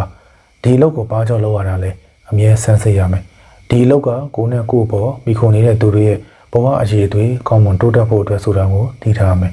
ဘဝဝင်ခြင်းကအထင်ကြီးဖို့တတ်တဲ့ အပေါ်ယံစိတ်မပါဘဲနဲ့လုံနေတာမျိုးတွေကိုရှောင်ရှားရမယ်။တတ်မှတ်ထားတဲ့ပန်းနိုင်တွေကို OTP တော့လက်ရှိအချိန်ကိုအကျိုးရှိရှိသုံးစွဲလုပ်ခံရမယ်။ကိုသိရှိနားလည်ပါဂရီတစ်ခုကိုမပေးခင်မှာအလုပ်တစ်ခုကိုမလုပ်ခင်မှာဒီဂရီကိုအလုပ်ကိုဖြစ်အောင်လို့လုပ်နိုင်ရလားလို့ကိုပြန်ပြီးတော့စမ်းစစ်မေးမြန်းပါမဖြစ်နိုင်တဲ့ဂရီမလုပ်နိုင်တာတွေဂရီကိုလွယ်မပေးနဲ့ဂရီတွေကိုချက်ချင်းချရေးရမယ်။အုံနောက်ကမှတ်ရတာတွေများတဲ့အခါမေးရောပြီးတော့ဂရိတွေကိုမလုံမိတာတွေရှိတတ်တယ်။ဒါကြောင့်လုံရမယ်ဆက်ရင်းတွေကိုဘယ်နည်းဘယ်ရက်မှာအပြည့်အစည်းလုံမယ်လို့ခြာရေးပြီးတော့မသားလုံဆောင်ပါ။အဖွဲလိုက်လုံဆောင်ပါ။တချို့အလုပ်တွေတချို့ဂရိတွေကတယောက်တည်းလုံဆောင်ဖို့ခက်ခဲတယ်။တယောက်အားနဲ့ယူလဲမရဘူး။တတောင်းအားနဲ့ယူမရတယ်လို့ဆိုကြတယ်လို့မျိုးပဲ။အဖွဲရဲ့အကြံဉာဏ်အင်အားကိုယူဖို့ဝင်မလေးနဲ့ပူပေါင်းလုံဆောင်ပါ။ဂရိမတီတဲ့သူအပြောနဲ့အလုပ်မကြီးတဲ့သူကိုဘယ်သူကမှထပ်မြက်တဲ့လူလို့မသတ်မှတ်ကြဘူး။ဒါကြောင့်ကိုကထမ်းမြတ်တဲ့သူတယောက်ဖြစ်ချင်ရင်ကိုပေးထားတဲ့ဂရီကိုတည်မြဲအောင်မြင်အောင်လုပ်ဖို့လိုအပ်တယ်။ကလန်ကနောက်ွယ်မှာအမြဲမနေပါနဲ့။ British Got Talent BGD အစီအစဉ်ရဲ့ထူးချွန်ထမ်းမြတ်တဲ့ပြိုင်ပွဲဝင်နေတဲ့မှာ Lauren ကလည်းဆွဲလန်းအားကြစရာမိမသားတယောက်ဖြစ်တယ်။ Lauren က BGD စင်မြင့်ပေါ်မှာသူကအဆိုတော်တယောက်ပါလို့စတင်မိတ်ဆက်ခဲ့ပေမဲ့လည်းတကယ်တော့သူကလူကြိုက်များတဲ့Never Enough တခြင်းကိုနောက်ဝယ်ကနေတည်ဆုံပေးခဲ့တဲ့သူပါ Never Enough တခြင်းက2019ခုနှစ်မှာထွက်ရှိခဲ့တဲ့ The Greatest Showman ရုပ်ရှင်ရဲ့ဇာတ်ဝင်တွေတခြင်းတစ်ပုဒ်ဖြစ်ပြီးတော့ကမ္ဘာတစ်ဝန်းမှာလူကြိုက်များတဲ့တခြင်းတစ်ပုဒ်ဖြစ်တယ်။ Lauren ကဒီရုပ်ရှင်ထဲမှာပါတဲ့ Never Enough တခြင်းရဲ့အတန်ရှင်ကသူပါပဲလို့စင်မြင့်တက်မှာထုတ်ပြောလိုက်တဲ့အခါမှာ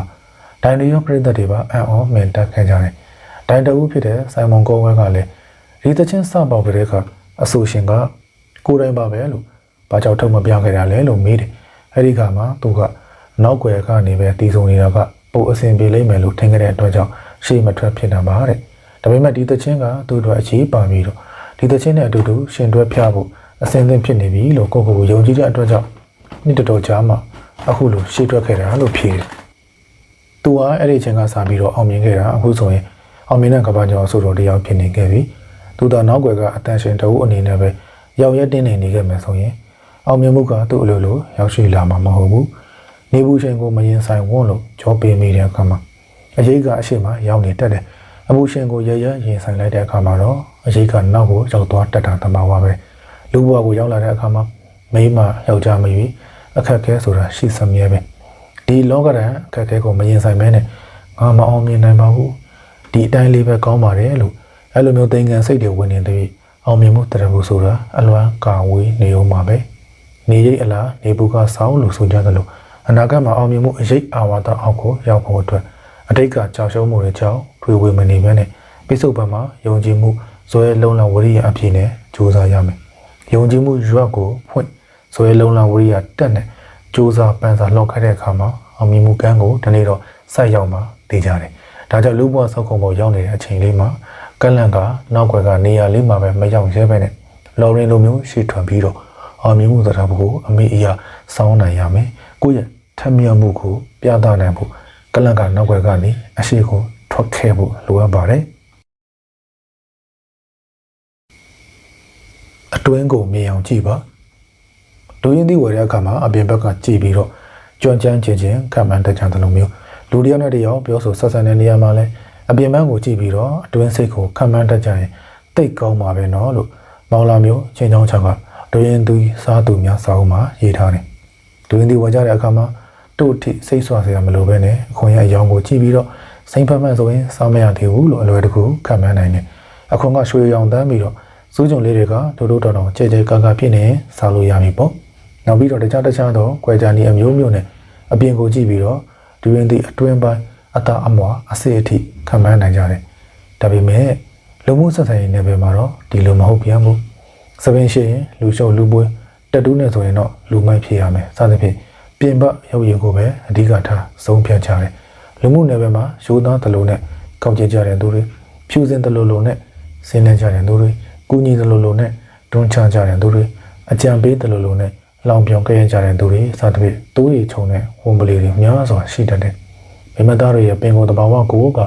အ အယုံလွယ်တက်ချသလိုတန်တရားစိတ်လည်းကြီးမားကြတယ်အယုံလွယ်လို့ကျွေခဲ့ရတဲ့ပန်းတွေတန်တရားကြီးလုံးလို့လက်လုံပေးလိုက်ရတဲ့အခွင့်အလမ်းတွေလည်းအများအပြားမြင်တွေ့နေရတယ်တစ်ပင်ကောက်တော့မြင်ရလူကောက်တော့မမြင်ရလို့ဆိုကြပေမဲ့ဒူရင်တီးဝယ်သလိုအတွင်းကိုမြင်တတ်အောင်လို့ကြိုးစားတင်တယ်ခက်ခဲရဆိုပေမဲ့လည်းကြိုးစားရမယ်ချက်ချင်းလက်ငယ်မသိနိုင်ပေမဲ့လည်းလူဆိုတာပေါင်းကြီးမှသိတယ်ဆိုသလိုမျိုးပလာနံပန်တိတကွဲပြားသွားရင်တော့လက်တွဲဖြုတ်တင်တဲ့သူဖြုတ်လက်တွဲတင်တဲ့သူတွဲမတွေးဝေပါနဲ့ထက်မြက်တဲ့မိမဆိုတာတွေးဝေတာမျိုးထုံးစံမရှိဘူးစာဖတ်ပါတကယ်ချင်းတယောက်ကဒီလိုမျိုးပြောတယ်ကျမစာအုပ်တွေဖတ်နေတာဘာမှလည်းဖြစ်မလာဘူးတဲ့သူ့ရဲ့စကားကြောင့်စာအုပ်တွေဖတ်ပြီးတော့တကယ်ပဲဘာမှဖြစ်မလာဘူးလားဘာမှဖြစ်မလာတာဘာကြောင့်လဲဆိုတော့မိကုန်းတွေထုတ်ကြည့်မိတယ်ဒီလိုတွေးကြည့်ရင်လည်းထီတဲ့မိဆွေတူရဲ့ထီဆိုတာကထိုးမှဖောက်တာဆိုတဲ့စကားကိုသွားတတိရမိတယ်စေကူးနဲ့ထီတိုးနေလို့ဒီကပေါက်မှာမဟုတ်ဘူးတကယ်ထိုးကြည့်မှပေါက်နိုင်ချေရှိမှာဖြစ်တယ်စာဖတ်တယ်ဆိုတာကလည်းအဲ့ဒီလိုပဲစာအုပ်တွေဘလောက်ပဲဖတ်စောင်းမှာပါတဲ့အကြောင်းအရာတွေကိုဘယ်လိုပဲမှတ်တာဖတ်ရုံမှတ်ရုံလောက်နဲ့ဘာမှဖြစ်လာနိုင်မှာမဟုတ်ဘူးဖတ်တာမှတ်ထားတာတွေကိုလက်တွေအသုံးချမှာပဲတိုးတက်အောင်မြင်ပါစာဖတ်လို့ဖြစ်လာတဲ့သူတွေစာဖတ်လို့တိုးတက်သွားတဲ့သူတွေစာဖတ်လို့အောင်မြင်သွားတဲ့သူတွေစာဖတ်လို့ထက်မြက်သွားတဲ့သူတွေဆိုတော့ကိုယ့်ရဲ့ပတ်ဝန်းကျင်ကစားလို့ကဘာဒေါ်လာအထိကိုအများကြီးရှိတယ်ဒုံးမြန်နေလျှက်စစ်ကားတွေထုတ်လုပ်ပြီးတော့ကဘာကျော်ဘီလီယံနာဖြစ်ခဲ့တဲ့ Elon Musk ကငယ်ကလေးကစာအုပ်တွေနဲ့အဖို့ပြုတ်နေခဲ့တဲ့သူရဲ့ငယ်စဉ်ကလာကျောင်းသားဘဝမှာအပေါင်းအသင်းနေပြီးတော့အခြားကလေးတွေရဲ့အနိုင်ကျင့်တာကိုခံခဲ့ရတယ်ဒါပေမဲ့သူကအပေါင်းအသင်းမရှိလို့အနိုင်ကျင့်ခံရလို့ဆိုပြီးတော့စိတ်ပြအားငယ်မနေခဲ့ဘူးကျောင်းသားကြီးတွေကိုတွားပြီးတော့စာဖတ်ခြင်းနဲ့အဖို့ပြုတ်နေခဲ့တယ်သူရဲ့ဒုံးပြန်လွတ်တင်တဲ့နည်းပညာတွေကတင်တန်းတွေတက္ကသိုလ်တွေတက်ပြီးမှတည်ရင်းကြတာမဟုတ်ဘူးစာအုပ်တွေထက်ကဖတ်မှတ်ထားတဲ့ဘဝတုဒ္ဒအချက်လက်တွေကိုလက်တွေအသုံးချပြီးတော့တည်ထွင်တက်မြောက်လာခဲ့တာဒါကြောင့်အမေရိကန်စာရေးဆရာကြီးဂျင်ရွန်ကတာမန်ဆိုတာထက်ပိုပြီးတော့မြင့်ကျင်တဲ့သူတွေအတွက်တော့မဖြစ်မနေစာဖတ်ဖို့လိုတယ်လို့ပြောခဲ့တာဖြစ်တယ်ဘီလီယံနာတတိကြီးဘေကိတ်ဆိုရင်လည်းစာကိုအင်မတန်မှဖတ်တဲ့သူဖြစ်တယ်ဘယ်လောက်ထိဖတ်လဲဆိုရင်ငယ်စဉ်ကလေးဘဝမှာမိဘတွေကထမင်းဝိုင်းမှာတော့စာမဖတ်ပါနဲ့လို့တားယူရတဲ့အထီကိုအချိန်ပြည့်စာဖတ်နေခဲ့တယ်သူကအခုချိန်ထိလည်းစာကိုယူမူဖတ်နေစေပဲ Elon Musk ဘီဂိတ်တို့ရဲ့ထက်မြက်အောင်မြင်မှုကစာဖတ်ခြင်းကနေလာတယ်လို့ဆိုနိုင်တယ်ဒါဆိုရင်တော့စာဖတ်ရုံနဲ့Elon Musk လို့ဖြစ်လာမှာလားဘီဂိတ်လိုမျိုးဖြစ်လာမှာလားတခါကဆရာကြီးစဝနာကဆရာကြီးပီမိုးနေကိုပြောတယ်ဆရာကြီးလိုမျိုးဖြစ်ချင်လိုက်တာဆရာကြီးလိုမျိုးစာရေးတက်ချင်လိုက်တာတဲ့အဲဒီတော့ကစဝနာဆိုတာကလောင်ပေါက်စာလေးပဲရှိသေးတယ်ဒီတော့ဆရာကြီးပီမိုးနေကဒုတိယဖိုးစိန်ကဘယ်တော့မှပရမဖိုးစိန်ဖြစ်လာမှာမဟုတ်ဘူးသူ့ရဲ့တပည့်ပဲဖြစ်နေမှာပေါ့ပရမဖိုးစိန်ဖြစ်ချင်ရင်ဖိုးစိန်ကိုပြိုင်နိုင်ဖို့အောင်ပလလှုပ်ချင်လို့စိန်ကရုံလှုပ်ချင်လို့အောင်ပညိုလှုပ်ချင်လို့ဒါမှဖြစ်မယ်လို့ပြောခဲ့တယ်ဖိုးစိန်တို့အောင်ပလတို့စိန်ကရုံဆိုတာစမင်းသားတွေဖြစ်ပါတယ်ရှေးရခင်ကအလုံးအောင်မြင်ကြော်ကြားခဲ့တဲ့စမင်းသားကြီးတွေဖြစ်ပါတယ်Elon Muskလိုမျိုးစာဖတ်လို့Elon Muskဖြစ်လာမှာမဟုတ်ဘူးကိုယ်တိုင်ဖတ်ကိုယ်တိုင်အသုံးချမှာသာကိုယ်တိုင်ထက်မြက်တိုးတက်အောင်မြင်လာမှာပါစာဖတ်ပါရဲ့နဲ့အကြောင်းကြောင့်မအောင်မြင်တဲ့သူတွေလည်းရှိတယ်ဒါဆိုရင်သူတို့ကစာဖတ်ပြီးဘာမှဖြစ်မလာသူတွေမဟုတ်ဘူးလားမေးလို့ရတယ်ဘာမှမဖြစ်လာတာမဟုတ်ဘူးစာဖတ်သူတွေကစာမဖတ်တဲ့သူထက်စကားကြွယ်တယ်ဘယ်သူတော့ပူရှိတယ်တပတ်သားပေါ်ပူနားလေတက်တယ်စာဖတ်ရင်လူမှုဘဝအတွက်ပေါင်းသင်းဆက်ဆံရေးလည်းကောင်းမွန်ပြည့်စုံစေတယ်ဒါကြောင့်စာဖတ်ရင်တတ်မြတ်တဲ့သူတယောက်လည်းဖြစ်လာနိုင်တယ်ဒါအပြင်စာဖတ်ခြင်းကကျန်းမာရေးကိုလည်းအထောက်အကူဖြစ်စေတယ်လက်ရှိမှာဘဝဘေးအခြေအနေကဘယ်လောက်ပဲနှိမ့်ချနေပါစေစာကိုပုံမှန်ဖတ်ပါဒီနေ့မှာစာဖတ်တဲ့အကျိုးကျေးဇူးကိုဧကံမုတ်ချခံစားရလိမ့်မယ်ဒါကြောင့်ထက်မြက်တဲ့မိမတယောက်ဖြစ်ခြင်းရင်စာကောင်းမေမုန်တွေကိုနှင်းချက်ဖတ်ရင်းနဲ့ပညာပြည့်ဝနှလုံးလှပပြီးတော့စီကံကောင်းမွန်တဲ့သူတယောက်ဖြစ်နေဖို့လိုအပ်တယ်စာဖတ်ပါစာဖတ်တဲ့လူမျိုးကတိုးတက်ပြီးတော့တိုးတက်တဲ့လူမျိုးကတော့စာဖတ်ကြတယ်လို့ကမ္ဘာကုလသမဂ္ဂတွေမှုချုပ်ဟောင်းဦးတန်ကအဲ့လိုမျိုးပြောခဲ့ဘူးတဲ့စာဖတ်ခြင်းကဘယ်လိုအရာတွေကိုတိုးတက်စေလဲဘာကြောင့်စာဖတ်ကြတာလဲဒီမိကုန်းတွေကိုစာဖတ်တဲ့သူတွေမကြအမေးခံရလဲရှိတယ်စာဖတ်တဲ့သူတွေရဲ့အဖြစ်တွေကလည်းအမျိုးမျိုးရှိတယ်တချို့ကစိတ်ညစ်လို့စာဖတ်တယ်တခြားပေမဲ့လည်းရှိပါတယ်စိတ်ညစ်အစိတ်ရှုပ်နေတဲ့အချိန်တွေမှာတိတ်ဆိတ်တဲ့နေရာတစ်ခုမှာစာထိုင်ဖတ်နေခြင်းကစိတ်ပြေစင်းမှုတွေကိုတိတိတတ်တာရောချသွားနိုင်တယ်မိမပဲဖြစ်ဖြစ်ယောက်ျားပဲဖြစ်ဖြစ်လူသားတွေကစိတ်ပြေစင်းမှုတွေကိုရောချစေဖို့ဒီလက်အမျိုးမျိုးကိုအသုံးပြုကြတယ်တချို့ကတချင်းနားထောင်တယ် တချို့ကရုပ်ရှင်ကြည့်တယ်တချို့ကခိန်းကစားတယ်တချို့ကတော့စာဖတ်ပြီးတော့စိတ်ပီစီမှုတွေကိုတွန်းလှန်ကြတယ်သူဒေသနာပြုလုပ်ချက်တွေအရစိတ်ပီစီမှုကိုဤအမျိုးမျိုးနဲ့ရှော့ချတဲ့သူတွေထဲမှာစာပေချင်းနဲ့ရှော့ချတဲ့သူတွေကတခြားသူတွေထက်စိတ်ပီစီမှုကို68%အထိကိုပုံမရောချစေတယ်လို့တွေ့ခဲ့တယ်စာပေချင်းကစိတ်ကြယောဂလက္ခဏာတွေကိုသက်သာစေတယ်လေးလံတွေ့ရှိချက်တွေအရစာပေချင်းကတတိတရားနဲ့အကောင်းမြင်စိတ်တွေကိုဖြစ်ပေါ်စေပြီးတော့စိုးရိမ်စိတ်နဲ့စိတ်တဲ့ကြမှုတွေကိုရောချစေတယ်စိတ်တဲ့ကြနေတဲ့သူတွေကအများနဲ့ဂိမ်းကွာနေတတ်တယ်ဒီလိုအခြေအနေမျိုးမှာစာကိုပို့ဖတ်ရမယ်စိတ်တဲ့ကြနေတဲ့သူတယောက်ကရှားတာစာအုပ်ကောင်းတော့ဖို့ဖတ်ရှုနေမှဆိုရင်မုန်းချက်နေတဲ့လက်ရှိအခြေအနေကိုမေးပြောင်စေနိုင်တယ်ရှားတာစာပေဖတ်ခြင်းမှာဇလန်းဇက်ရှိမြင့်လာတာနဲ့အမျှအုံနောက်အစိပ်ပိုင်းတွေရဲ့လှုပ်ရှားမှုတွေပုံပြီးတော့ဖြစ်စေတယ်သုတ္တစာပေကလည်းစိတ်ကြယောဂလက္ခဏာတွေကိုစီမံခန့်ခွဲတဲ့နေရာမှာနီးပြူဟာတွေကိုလမ်းပြပေးနိုင်တယ်စာဖတ်နေတဲ့အခါမှာစလုံးနဲ့စကလုံးဇလန်းနဲ့ဇက်ကောင်တွေအပေါ်အာယုံစူးစိုက်ပြီးတော့လိုက်ပါခန်းစားစည်းဝင်နေရတာကြောင့်စာဖတ်ခြင်းကအုံနောက်နဲ့စိတ်ကိုတပြိုင်နက်အလုပ်စေတယ်စာဖတ်ခြင်းကအုံနောက်ထဲမှာရှိတဲ့ဆဲတွေကိုလှုပ်ရှားစေပြီးတော့အုံနောက်ဆဲတစ်ခုနဲ့တစ်ခုကိုလည်းချိတ်ဆက်မှုဖြစ်စေတယ်အုံနောက်ကြက်သားတွေကိုလည်းတမ်းပါစေတယ်ကိုယ်ကရကြက်သားတွေတမ်းပါစေဖို့ကိုယ်လက်လှုပ်ရှားမှုလေ့ကျင့်ခန်းတွေပြုလုပ်ပေးရတယ်လို့အုံနောက်ကြက်သားတွေတမ်းပါဖို့စာဖတ်ရမယ်စာမများဖတ်လေအုံနောက်ကြက်သားတွေတမ်းမှန်လေးပဲဖြစ်တယ်စာဖတ်ခြင်းကအာယုံစူးစိုက်မှုပြုရတဲ့လုပ်ငန်းဖြစ်တာကြောင့်မှန်ဉာဏ်အားကိုတိုးတက်စေတယ်ငယ်စဉ်ကတည်းကစာအုပ်စာပေကိုနှိမ့်ချခုံမင်းစွာဆွဆွဲမြဲဖတ်လာတဲ့သူကအရွယ်ရောက်လာတဲ့အခါမှာတာမန်လူတွေတက်အိုင်ကျူပုံမှုတာလွန်နေတတ်တယ်စာပုံမှန်ဖတ်တဲ့သူတွေကအသက်အရွယ်ကြီးလာတဲ့အခါမှာတခြားသူတွေတက်ဆိုင်မယောဂလိုမျိုးမှတ်ဉာဏ်ဆိုင်ရာယောဂတွေဖြစ်ပေါ်မှုကလည်းလျော့နည်းစေတယ်တချို့ကစာအုပ်ကိုအိတ်ဆေးလို့ဟာတာနှောပြီးဆိုတတ်ကြတယ်နေ့စဉ်ညအိယာဝန်ခံနေတိုင်းစာအုပ်နဲ့စာပုံမှန်ဖတ်ပေးခြင်းကဖုန်းနဲ့ကွန်ပျူတာလိုမျိုးဖန်သားပင်တွေကိုကြည့်ရှုခြင်းတက်ပို့ပြီးတော့နှင်းချာအိပ်ပျော်စေသလိုလေးလံထိုင်မှန်မှုတွေကိုလည်းတတ်တာစေတယ်ဖန်သားပင်တွေကအသုံးပြုတဲ့သူကိုအချိန်ကြာနိုးချနေစေပြီးတော့အိတ်တဲ့အချိန်ကိုပါထိခိုက်စေနိုင်တယ်ဘဝတစ်ချောင်းမှာအသက်ရှည်ကျန်းမာစေလိုတာကြောင့်လေ့ကျင့်ခန်းပုံမှန်ပြုလုပ်ခြင်းကျန်းမာရေးနဲ့ညီညွတ်မျှတတဲ့အစာအာဟာရတွေကိုစားသုံးတတ်ကြတယ်ဒီအပြုအမူတွေလိုမျိုးပဲစာဖတ်ခြင်းကလည်းလူဘဝတတန်းကိုတိုးစေနိုင်တဲ့အကျိုးသက်ရောက်မှုရှိတယ်စာဖတ်ခြင်းကနေရရှိနိုင်တဲ့အကျိုးကျေးဇူးတွေကအများကြီးရှိသေးတယ်စာဖတ်ခြင်းကတကူရီတကာရကျမ်းမာရေးအတွက်အမှန်တကယ်ကိုအကျိုးကြီးပါတယ်အတ္တတမန်ပေမန်နတ္တိလူဟုသည်မိမိကိုယ်သာအချစ်ဆုံးလို့ဗုဒ္ဓမြတ်စွာကဟောကြားတော်မူခဲ့တယ်ဒါကြောင့်ကိုချင်းစာဖတ်ဖို့လိုတယ်ထက်မြက်ခြင်းစာဖတ်ဖို့လိုတယ်မနာလိုစိတ်မမွေးပါနဲ့မိမသားအများစုကမနာလိုစိတ်ပြင်းပြကြတယ်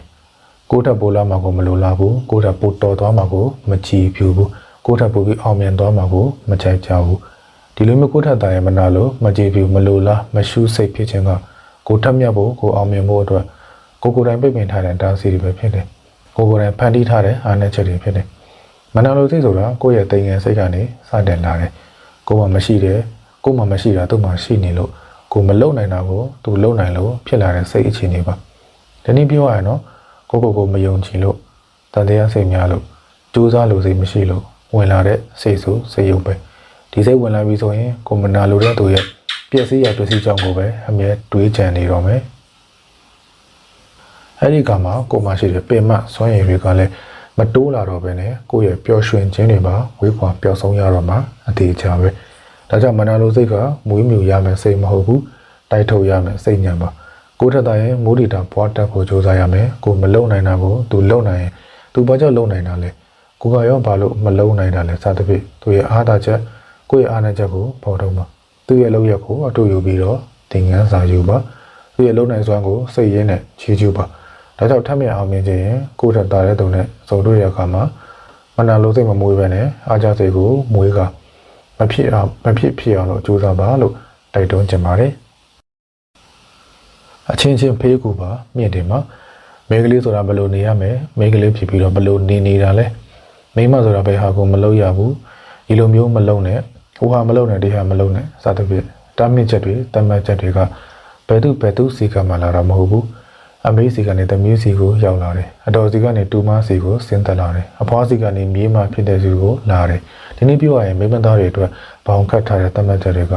ကမိမသားချင်းချင်းလက်ဆင့်ကမ်းနေကြတာတဘာဝမှာယောက်ျားဆိုတာတည်ရှိပြီးတော့မိမဆိုတာကလည်းထပ်တူတည်ရှိနေတာပဲဝိဖွားခြင်းကအဖို့တဘာဝဖြစ်ပြီးတော့ တေးဆုံးချင်းကအမတဘာဝဖြစ်တယ်အကြောက်တရားကအဖို့တက်ဖြစ်ပြီးတော့စောအင်ကအမတက်ဒါကြောင့်ကိုကနေလက်ဆင့်ပြန်ကိုင်းရတဲ့အခါမှာပုံစံကွက်အဟောင်းကိုပဲလက်ဆင့်ပြန်ကိုင်းမနေပါနဲ့ယောက်ျားတွေကပဲကြီးမြတ်တာမဟုတ်သလိုမိန်းမတွေကလည်းမနှိမ့်ကြဘူးဆိုတာကိုကိုယ်တိုင်လက်ခံပြီးတော့လက်ဆင့်ပြန်ကိုင်းမှာအမျိုးသမီးတွေမိန်းမသားတွေနေရာမရကြဘူးဆိုတာကလည်းမိန်းမသားချင်းချင်းနေရာမပေးချင်ကြမှုပေါ်များစွာမူတည်နေတယ်ကိုဥဆောင်မဲ့သူကကိုလိုမျိုးမိန်းမသားဖြစ်နေတာကြောင့်မနာလိုစိတ်နဲ့နေရာမပေးချင်ကြဘူးမိန်းမသားတွေကပတ်ဝန်းကျင်မှာသူကဘယ်လိုနဲ့အဲ့လိုမျိုးအပုတ်ချတာကလည်းများသောအားဖြင့်မိန်းမသားအချင်းချင်းကပဲပြုလုပ်ကြတာပဲကြားမှာတန်းတို့အခွင့်အရေးဆိုတော့ကိုလိုချင်ကိုအချင်းချင်းအရင်လေးစားတတ်ဖို့လိုအပ်တယ်ကိုယ်တိုင်းကကြားမှာခွဲခြားမှုကိုအရင်ချိုးဖျက်ပေးရမယ်ယောက်ျားပဲဖြစ်ဖြစ်မိန်းမပဲဖြစ်ဖြစ်သူ့မှာဥဆောင်နေဆိုလှုပ်ဆောင်နေဆိုရှိရင်နေရာပေးပြီးတော့ကိုကလည်းလိုလားလားပံ့ပိုးပေးရမယ်သူရဲ့လုံနိုင်စွမ်းကကိုယ်တက်သားရင်မနာလိုစိတ်မဖြစ်မယ်နဲ့စိတ်ရင်းအမှန်နဲ့ကြည်ကျူးရမယ်အပေးရမယ်များတဲ့စဉ်အချိန်ပြည့်ပြည့်နဲ့ရှေ့ကိုရောက်ဖို့အတွက်လေးကျုပ်ကိုတင်းနေအောင်ဆွဲဖို့လိုတယ်ဒီလိုပဲမိမသားတွေနေရာရဖို့မိမသားချင်းချင်းဖေးကူဖို့လိုတယ်အချင်းချင်းအားပေးမြင့်တင်ဖို့လိုတယ်ဒါကြောင့်မိမသားတွေနေရာရဖို့ထက်မြက်တဲ့မိမသားတွေထွက်ပေါ်လာဖို့မိမသားချင်းချင်းလေးစားပါဖေးမှန်ကူညီပါရက်တီခံွယ်ပါဒါဆိုရင်မိမသားတိုင်းထက်မြက်လာမှာပါထက်မြက်တဲ့အေရှင်မအောင်မြင်တဲ့ယောက်ျားတစ်ယောက်ရဲ့အနောက်မှာထက်မြက်တဲ့မိန်းမတစ်ယောက်ရှိတယ်ဆိုတဲ့စကားကိုကြားဖို့မှာပါဒီစကားကိုဆင့်ပွားပြောရရင်အောင်မြင်တဲ့အိမ်တော်ဦးစီးတစ်ယောက်ရဲ့အနောက်မှာထက်မြက်တဲ့အိမ်တောင်ရှင်မတစ်ယောက်ရှိတယ်ဗုဒ္ဓမြတ်စွာကအနာတပင်တထေးကြီးရဲ့သမီးချွေးမဖြစ်သူသူဇာတာကိုဟောကြားခဲ့တဲ့တရားတစ်ပုဒ်ရှိတယ်ဒီထက်မှာဗုဒ္ဓမြတ်စွာကမယား9ယောက်တနည်းအားဖြင့်တော့အိမ်တော်ရှင်မ9ယောက်ရှိရလို့ဟောကြားထားခဲ့ပါတယ်အဲ့ဒီအိမ်တော်ရှင်မ9ယောက်က1တူတက်နဲ့တူသောအိမ်တော်ရှင်မ2ခိုးသူနဲ့တူသောအိမ်တော်ရှင်မ3အရှင်နဲ့တူသောအိမ်တော်ရှင်မ4အမီးနဲ့တူသောအိမ်တော်ရှင်မ5နှမနဲ့တူသောအိမ်တော်ရှင်မ6အဆွေခင်ဘိုးနဲ့တူသောအိမ်တော်ရှင်မ9ကျွန်နဲ့တူသောအိမ်တော်ရှင်မဒါတွေဖြစ်ပါတယ်တကူချင်းစီအကျဉ်းချက်ပြောပြပါမယ်နံပါတ်1သူတက်နဲ့တူသောအိမ်တော်ရှင်မဒီအိမ်တော်ရှင်မကတော့ဒေါသမောဟစိတ်တွေပြင်းထန်တဲ့သူဖြစ်တဲ့ကိုယ့်ရဲ့လင်ယောက်ျားအိမ်တော်ဦးစီးအပေါ်မလေးစားမမြတ်နိုးဘဲနဲ့တခြားယောက်ျားတွေအပေါ်ရာကတတ်မှတ်စိတ်ပြင်းပြတယ်ကိုယ့်ရဲ့အိမ်တော်ဦးစီးပေါ်တေချောင်းပျက်စီးချောင်းကိုအမြဲကြံစည်နေတတ်တယ်ခိုးသူနဲ့တူသောအိမ်တော်ရှင်မဒီအိမ်ရှင်မကတော့ကိုယ့်ရဲ့လင်ယောက်ျားအိမ်တော်ဦးစီးက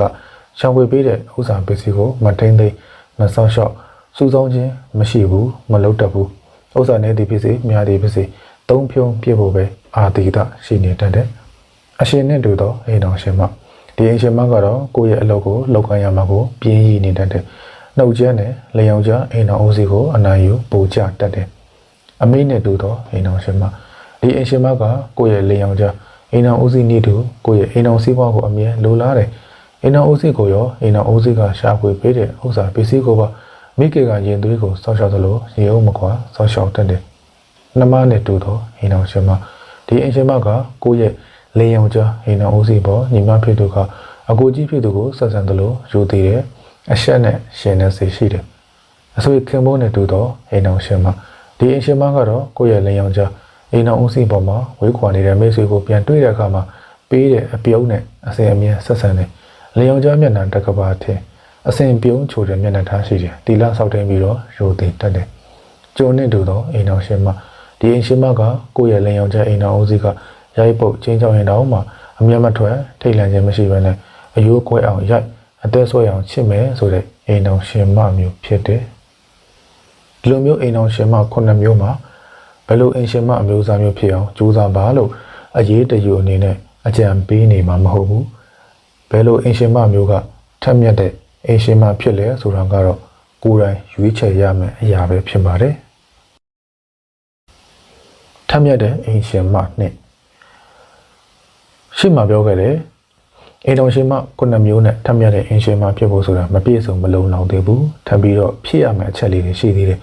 ဝိသကာကျောင်းမကြီးလို့ဆိုလိုက်တာနဲ့ဗုဒ္ဓဘာသာဝင်တွေနဲ့ဗုဒ္ဓစာပေကိုလေ့လာတဲ့သူတွေကထပ်မြတ်တဲ့တထေးမကြီးတစ်ယောက်ကိုပြေးမြင်မိကြလိမ့်မယ်ဝိသကာကထပ်မြတ်တဲ့အိမ်ရှင်မတစ်ယောက်လို့လည်းသတ်မှတ်နိုင်သေးတယ်သူကပုံနာဝဒနဲ့ထိမ်းများပြီးတဲ့နောက်မှာတော့ဖခင်တနည်းစရတထေးကြီးစုံမညွန်ကြားလိုက်တဲ့ အချက်10ချက်နဲ့အိမ်တော်တစ်ခုကိုကောင်းမွန်အောင်လို့ထိမ့်သိမ်းထူထောင်သွားခဲ့တယ်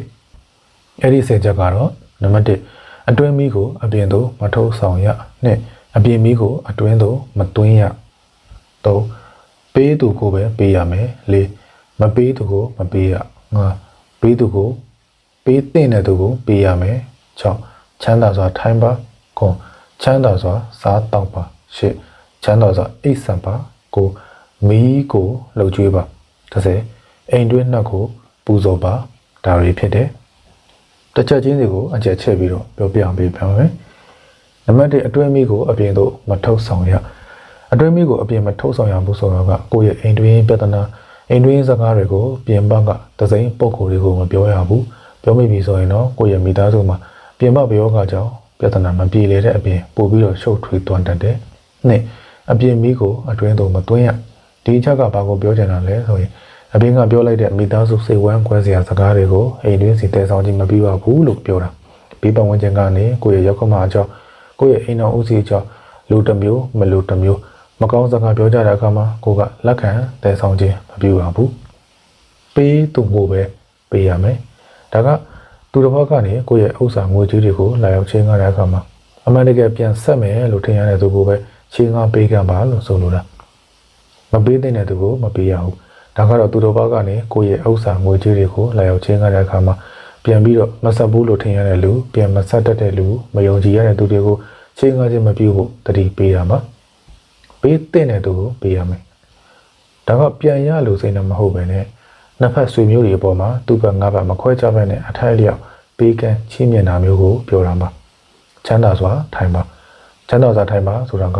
ရောက်ခမလေယောက်ျားကိုမြင်ပါလေရနဲ့ထပေးရမယ့်နေရာမှာထိုင်နေတာမျိုးမလုပ်ဘဲနဲ့တခြားတင့်တော်တဲ့နေရာမှာတွားပြီးတော့ထိုင်ပါလို့ဆိုလိုတာပါချမ်းသာစွာစားတော့ပါချမ်းသာစွာစားတော့ပါဆိုတာကရောက်ခမလေယောက်ျားတို့ကိုပြုစုလုပ်ကြွေးပြီးမှအားလုံးအတွက်လောက်ငါအေးမလောက်ငါအေးကိုချင်းချင်းပြီးမှစားတော့ပါလို့ဆိုပါတယ်အငတ်ခံရမယ်လို့ဆိုလိုတာမဟုတ်ဘူးမလောက်ငါဘူးဆိုရင်ထပ်မံစီစဉ်ပါလို့ပြောချင်တာပါချမ်းသာစွာအိပ်စံပါချမ်းသာစွာအိပ်စံပါဆိုတာကရောက်ခမလေယောက်ျားတို့မအိပ်သေးဘဲနဲ့ကိုယ့်ရဲ့တာဝန်ကိုတရားတွေမပြီးမြောက်သေးဘဲနဲ့မအိပ်ပါနဲ့လို့ဆိုလိုတာပါမီးကိုလှုပ်ကြွေးပါမီးကိုလှုပ်ကြွေးပါဆိုတာရောက်ခမလေယောက်ျားဆိုတာလောင်မြိုက်စေတတ်တဲ့မီးပုံကြီးလိုရှုမြင်ပြီးတော့သူတို့နဲ့ပတ်သက်ပြီးတော့ကိုယ့်ဘောမှာလောဘမီဒေါသမီမောဟမီတွေအလောင်းမခံရအောင်လို့သူစုလှုပ်ကြွေးပါလို့ဆိုလိုပါတယ်အိမ်တွင်းနှက်ကိုပူဇော်ပါအိမ်တွင်းနှက်ဆိုတာကရောက်ခမနဲ့လိန်ယောက်ျားကိုရည်ညွှန်းပြီးတော့ပြောဆိုတာပဲဖြစ်ပါတယ်ဒီအိမ်တွင်းနှက်တွေကိုရိုးရိုးသေးသေးဆက်ဆံဖို့ကိုပြောတာပါဝိသကာကဒီအချက်10ချက်ကိုလိုက်နာပြီးတော့ကောင်းမွန်တဲ့အိမ်တော်တစ်ခုကိုတည်ဆောက်နိုင်ခဲ့တယ်လမ်းမရောက်နေတဲ့ရောက်ခမကိုလည်းလမ်းမှန်ပေါ်ရောက်အောင်လို့တွဲခေါ်နိုင်ခဲ့တယ်ရောက်ခမကဘယ်လိုလမ်းမရောက်နေလဲဆိုရင်ဗုဒ္ဓဘာသာကိုမယုံကြည်တဲ့အဲ့ဒီတော့တခြားဘာသာတစ်ခုကိုနှက်ကိုဝယ်မှုကိုယုံကြည်နေတဲ့ရောက်ခမဖြစ်တယ်အဲ့လိုမျိုးလမ်းမရောက်နေတဲ့ရောက်ခမကိုဗုဒ္ဓဘာသာကိုတာဝန်ယုံကြည်သူဗုဒ္ဓဘာသာစစ်စစ်ဖြစ်အောင်လို့လမ်းမှန်ပေါ်ရောက်အောင်တွဲခေါ်နိုင်ခဲ့တယ်လို့ပြောတာပါရောက်ခမရဲ့တမီးချွေးမအဆင်ကနေရောက်ခမကိုယ်တိုင်ကမိခင်နေရာအထိကိုတတ်မှတ်ခဲ့တဲ့အထိကိုဒူးကြော်ထမ်းမြက်ခဲ့တယ်ဒါကြောင့်ကိုကထမ်းမြက်တဲ့အိမ်တော်ရှင်မတယောက်ဖြစ်ခြင်းရှေ့မှာပြောခဲ့တဲ့အိမ်တော်ရှင်မ9မျိုးနဲ့အခုပြောတဲ့10ချက်ကိုပေါင်းစပ်ပြီးတော့ကောင်းမွန်တဲ့အိမ်တော်တစ်ခုကိုထူထောင်နိုင်ပါစေဒီအကြောင်းအရာလေးကတော့မင်းကွန်းဆရာတော်ဘုရားကြီးရဲ့မဟာဗုဒ္ဓဝင်အဲ့ဒီထက်ကဝိတကကျောင်းအမကြီးအကြောင်းလေးကိုမြည်ညံကိုးကားထားတာပါနောက်တစ်ချက်ကလည်းနမေကျော်ဂျာနီကန်ဆရာတော်ဘုရားကြီးဟောကြားထားတဲ့ဝိတကဆိုတဲ့တရားတစ်ပုဒ်ကိုလည်းနားထောင်ရင်လဲဝိတကအကြောင်းကိုကိုယ်ကိုယ်ပြပြကကနနတေချာတည်တော်မှာဖြစ်ပါတယ်